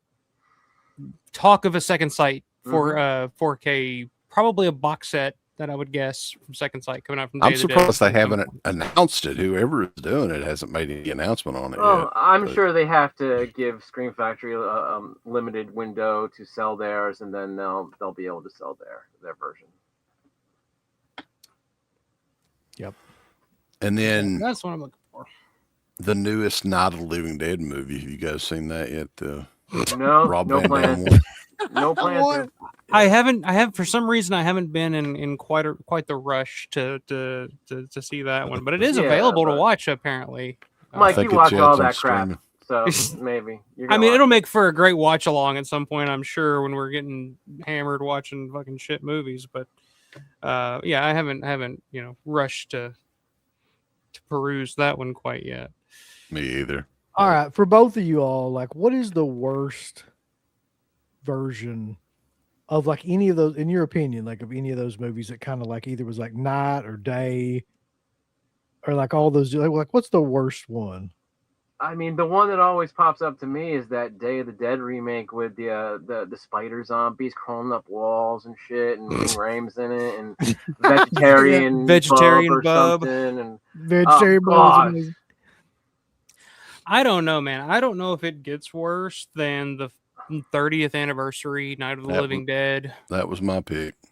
Like, just for what it does, it would be like taking Citizen Kane and like adding new scenes to that 30 years later. But the fact that the shit that they added is just as bad as it is. It's like, I get they were trying to like reclaim the rights to that thing or whatever they were going for, but that's just not the way to go about it. I do like some of the music in it. I've said in the past, some of the music that they've added to it is not the worst, but the movie in of itself is, yeah. You didn't like Damien Demento in it? Damien Anton Demento. Anton LaVey, yeah. No, that one's hard to beat for me. Like, at least the Day of the Dead remake is funny and like just it's an enjoyable bad movie to watch, just to fucking laugh at, just because it's so bad. What about Day of the Dead 2 Contagion? I never even watched the full thing. I watched like the first 10 minutes and it was so bad I fell asleep. And I don't fall asleep during movies. I love movies. I watch them. But I fell asleep. It was terrible. I never watched. Is it Day of the Dead that the Doodlesons own, right? They own the rights. They own the rights, yeah. So, like, the deal was with Anchor Bay when we talked to Felcher about it is they had to release Day of the Dead 2 Contagion as part of their agreement with the Doodlesons to release, to keep re-releasing Day of the Dead. Okay, makes sense. That's like the epitome. It's like the epitome of a hostage situation if I've ever heard. Yeah, they wanted to put out like Night Riders or something else, and in order to keep the rights to that stuff, they had to release Day of the Dead Contagion. There you go. Okay, which is killer. God, that's just that idea. Go. And that they had, you remember the shitty artwork too, like just that's what I was gonna say. It looks like some shitty Photoshop artwork that somebody threw together at 2 o'clock in the morning. Evidently, according to Felcher, they had better artwork that they were going to use, but that was the theatrical poster. He said, I'm like, the theatrical. What theater played that movie? That's what I want to know. Yeah. No. Yeah, there's been a lot of bad shows. Creepshow 3. God help us. That's one of the very worst too. Yeah.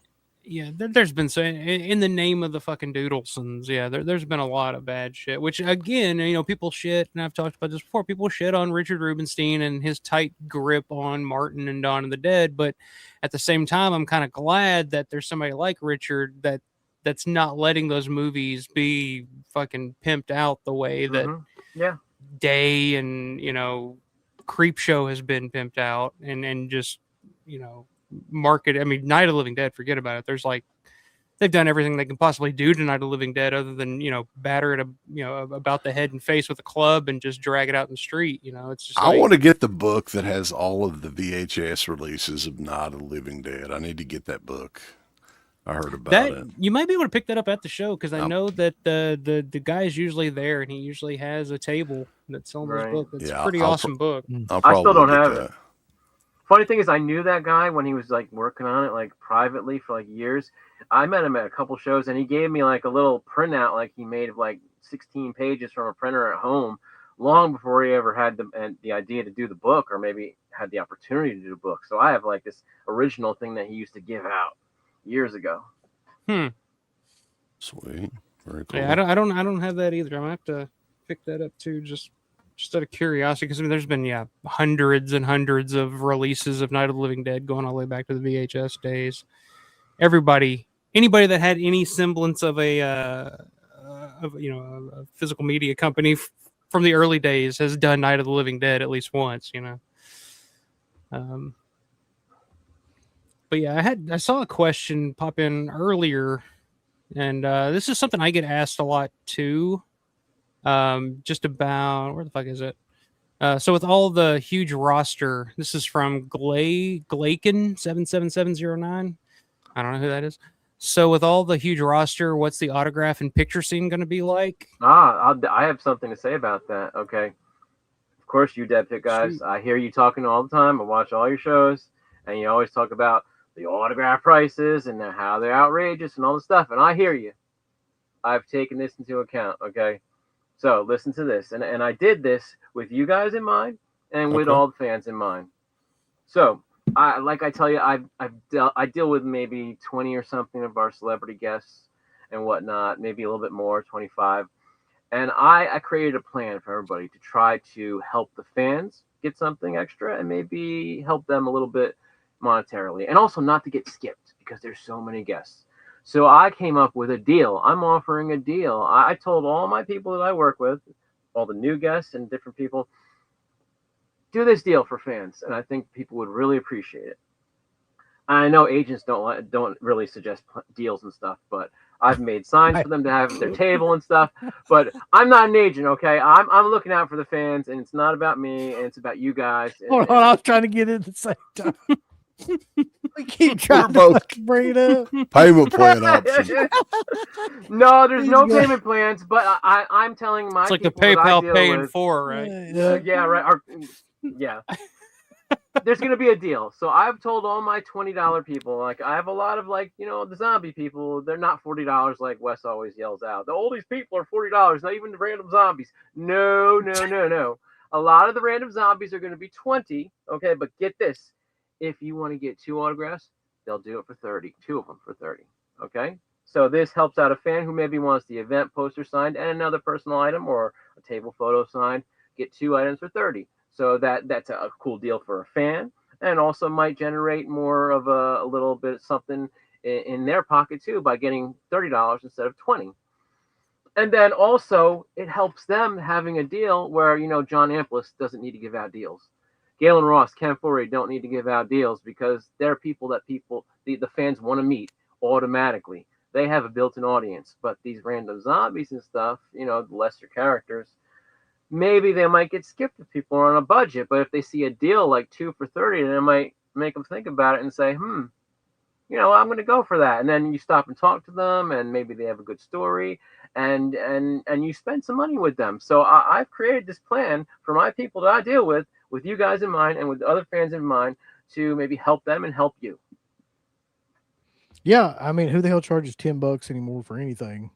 Yeah, I even made a suggestion. Okay, say, of course, I tell these people, you don't have to take my suggestion. You could do whatever you want. But if you charge too much, you might not get too many people wanting your autograph. But if you charge too little, that's not a problem. But say you want to do something different, like charge $20 for, an item at your table or something. But if a fan brings their own poster or something, maybe charge them 10. I just gave them all an email with a bunch of options and things to think about and what they can do, to maybe help them and help the fans all together. Everybody works together and, it works out positively for them. And then I'm going to tell you a big one. Okay. That's for the $20 random zombies, more or lesser characters. Well, I gave a suggestion to Jim Baffico, who was there with his wife. So that's Wooly and his wife, who plays 2 zombies. He's going to be super popular. Okay. You know that, right? So I suggested he be $40, which is still affordable, but not super crazy or anything. I also tell all my people, free photos at the table, selfie, whatnot, if you get an autograph. I don't want anybody charging for their photo with them. I hate that, just like you guys. I'm an old school person where you always got a free photo at the table if you got an autograph. Okay, so I suggest that to all my people. So now I have a new deal with Wooly, Jim Baffico, and his wife Joey. He's going to be the desirable one, but I don't want her to feel left out. So I said he's going to be 40, she's going to be 20. But if fans come by and they want to get a combo deal of both of them together, $50 for the 2 autographs. So that'll include her and maybe give a deal to the fans, and maybe she'll get more autographs sold that way instead of being skipped.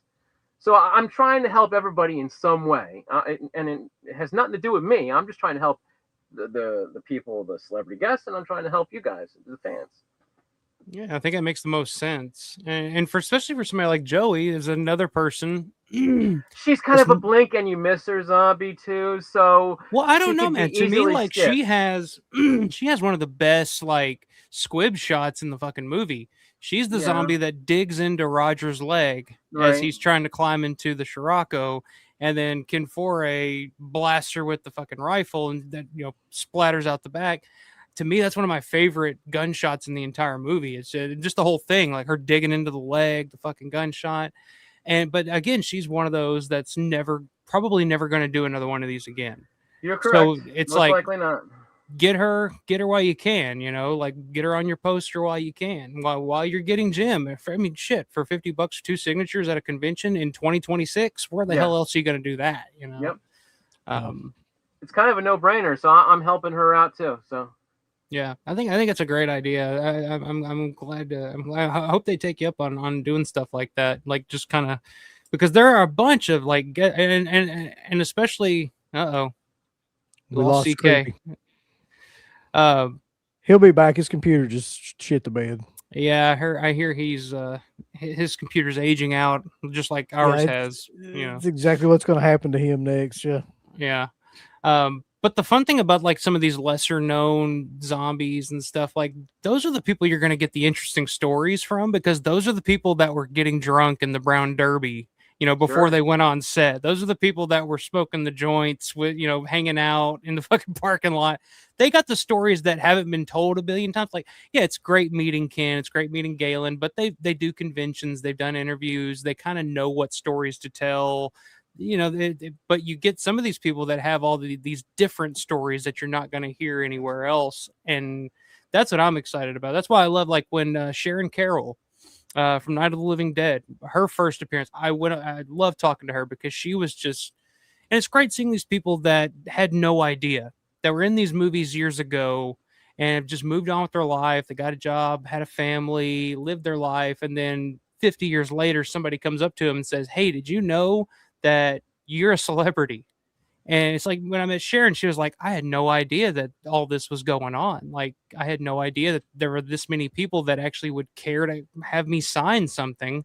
And she was just blown away, and just hearing her stories, her recollections of being on the set of Night, like those are the fun stories that you get to have. Like, just if you're a Dawn of the Dead fan, it's like those are the first time guests, or where you're going to get those new stories, new perspectives on a movie you love. So yeah, I think that's a great idea. I'm glad to hear that. You okay, CK?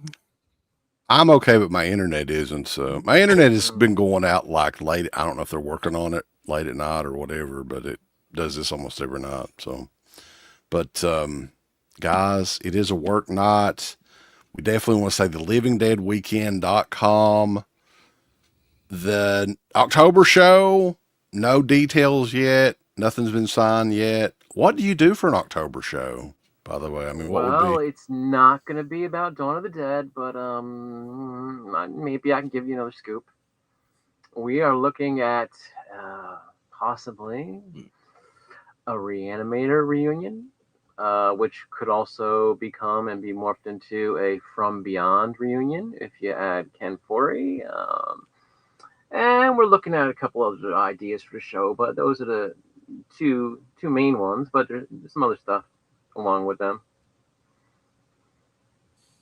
I'm excited about the Reanimator reunion. Oh yeah, I know you are.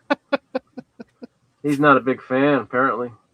It's fine. It's an okay movie. It's fine, but I'm not. I just don't cream my pants over it like most people. It's okay. I actually kind of like From Beyond better. Like I prefer From Beyond. I'm that guy. That's a wild take, Mike. What the fuck? I'm just learning this, and like I don't know what to say. I'm sorry. Well, Barbara Crampton's in both, so I love both. And Barbara Crampton and From Beyond, my own.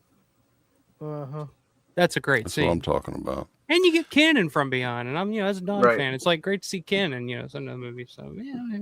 Thank you, Jackson Jack. Jackson Jack also prefers fucking From Beyond. There you go. So I knew I wasn't alone. But I don't know if I Jackson Jack. Hey, yeah, I was going to say, I don't know if I wanted to be in the same camp as Jackson Jack or not, but I'll take it. Oh, Jesus. But this has been a premium multi-stream, if we didn't say, so we're all over the place tonight. Facebook, YouTube, WGON TV. That's Larry's channel over on YouTube. Alpha Romero's channel. You guys primarily cover the Romero movies all the time. Have you got anything else coming up on those channels anytime in the next little bit you want to mention? Man, Larry, I know you said you got an unboxing video that you're. Well, yeah, I have that unboxing video. There is something that I've been trying to get done for a long time. back in 2019, I went down to Fort Myers and Sanibel Island, of course, the filming locations of Day of the Dead, and I did a complete shot recreation of the beginning of Day of the Dead. Okay, and I did a whole walk and talk, whole thing of all this video footage and all this stuff, and I've never been able to put it together because I recorded audio separate from the video. It needs to be combined. I don't have the shit to do that. I gave all the footage to some guy last summer that I know, and he still hasn't gotten it together. But this is something for the future, and then I have all kinds of things I want to do and work on, but I'm always busy with Living Dead Weekend. But fortunately, or maybe unfortunately, depending on how you see it, if our show doesn't exist anymore, or if it's not at the mall, maybe I'll have free time to complete my projects and work on them and put them on my YouTube channel. I could do a lot of shit, but I just don't have the time. I know what he's going to do. He'll be in fucking Walmart and he'll be like, all right, now, before this was Walmart, they're out here. Aisle 4 over here where the, the tampons are. That's where, yeah, I can see that. I don't even like hearing you say that, though, man. Like, God, isn't that awful? Just think about Jesus Christ. And with Larry, man, Larry's got just a fucking abundance of knowledge about like I'm telling you guys, if this is your first trip to Living Dead Weekend, if your first trip to the mall, if you've never been, it's changed a lot since 1977. Yes, trust me. But if you take Larry's tour, he puts the goggles on for you and takes you back to that time period when those movies were made, and all of a sudden you're in that shopping mall because he paints the picture and all of a sudden you can see it. Like I said, this is my 4th time taking the tour, which it's sold out and I don't know what the fuck I'm selling, but it's my 4th time taking the tour and I love doing it every they'll be doing tours in October. Yeah. I mean, there you go. If you missed out this time, come in October. There you go. So yeah, it's the perfect time to kind of stop because the craziness and everything that's going on with the convention, you're running around meeting guests, vendors. You don't really have the time to stop and just kind of take it in. With Larry's tours, it's the perfect time for me Sunday morning to just kind of listen to Larry talk and fucking just take it in and just realize, holy shit, I am standing here in this place that I've dreamed about coming to since I was 12 years old. And it's still here. The bones are still for now. Like it is still here, and just enjoy it. Take it in, enjoy it, soak it in. But yeah. So yeah, in October, if you miss the tour this time, come back in October, take the tour. You won't regret it. No, I always appreciate your kind words when you talk about my tours and me and stuff. So thank you very much. I really appreciate it. No, thank you for doing it, man. $50 I ever spent. I think it was $50. But Yep. I mean, like you said, we're not selling anything because like it's already sold out. But just we're trying to really October show press this tour, but yeah. But yeah, on my channel though, I'm done. I got nothing else coming up until the show, but I am planning on doing some videos, maybe some live streams from the show from some different locations, maybe doing kind of like an on the road thing, not to steal you guys' gimmick, but just kind of filming as we're getting there, filming while we're there, just kind of popping up live whenever I get a chance to pop up live. I've been meaning to do this for years, but it's just kind of a once in a lifetime opportunity to do this for the last Dawn of the Dead reunion at the Monroeville Mall. Live from Braddock, ladies and gentlemen. Let me tell you a little secret, a little something I heard about Braddock. Okay, maybe you can track this down if you do a little research, and it'd be something really cool for your channel and for your video. Okay, I've heard there's a rumor. Okay, this is like one of those urban myths. Okay. That somewhere in Braddock, there is a soda machine, where you put in the quarters and dollars, whatever, and you get out a can of soda and whatnot. I have heard there is a particular soda machine. This is urban legend, where you hit the right button and you get a beer out. Really? Yes. So if you can find somewhere like there's a caged soda machine where you can go to it all hours of the night, it might be the one that has that one button with the beer. Is this a Tony Booba story? No, this is urban legend from locals or something, not from Tony Booba.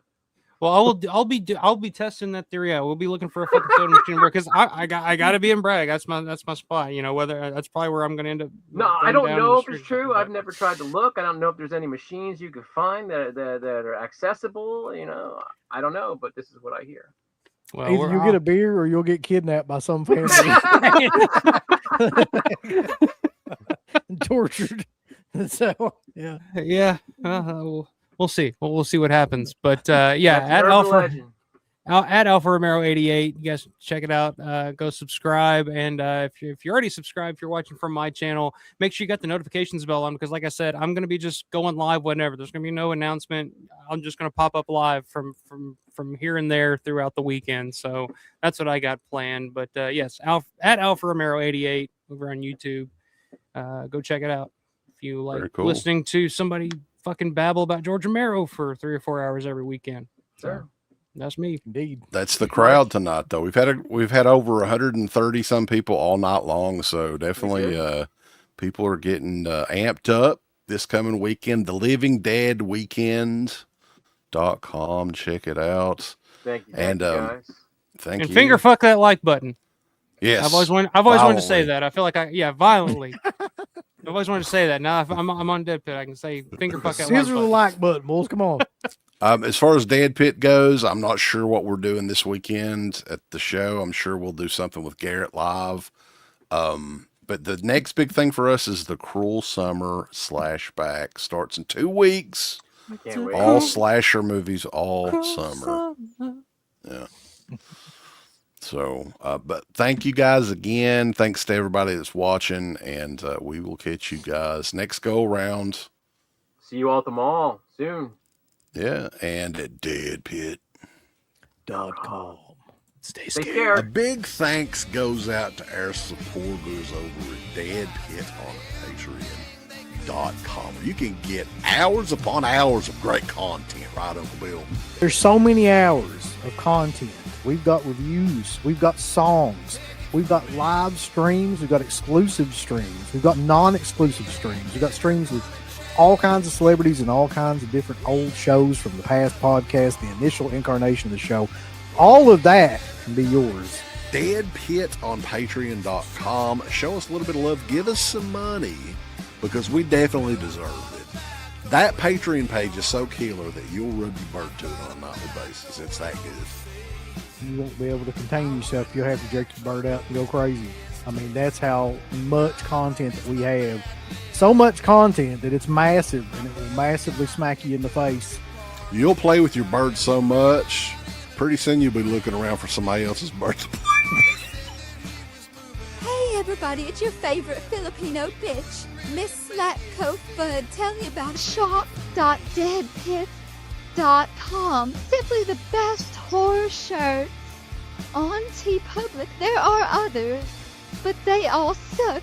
And it's the best goddamn deal on horror shirts you will ever see. New shirts, old shirts, all the in-between shirts. God damn it, bulls, go over the shop.deadpit.com. You ain't down with that. You can go to fucking hell.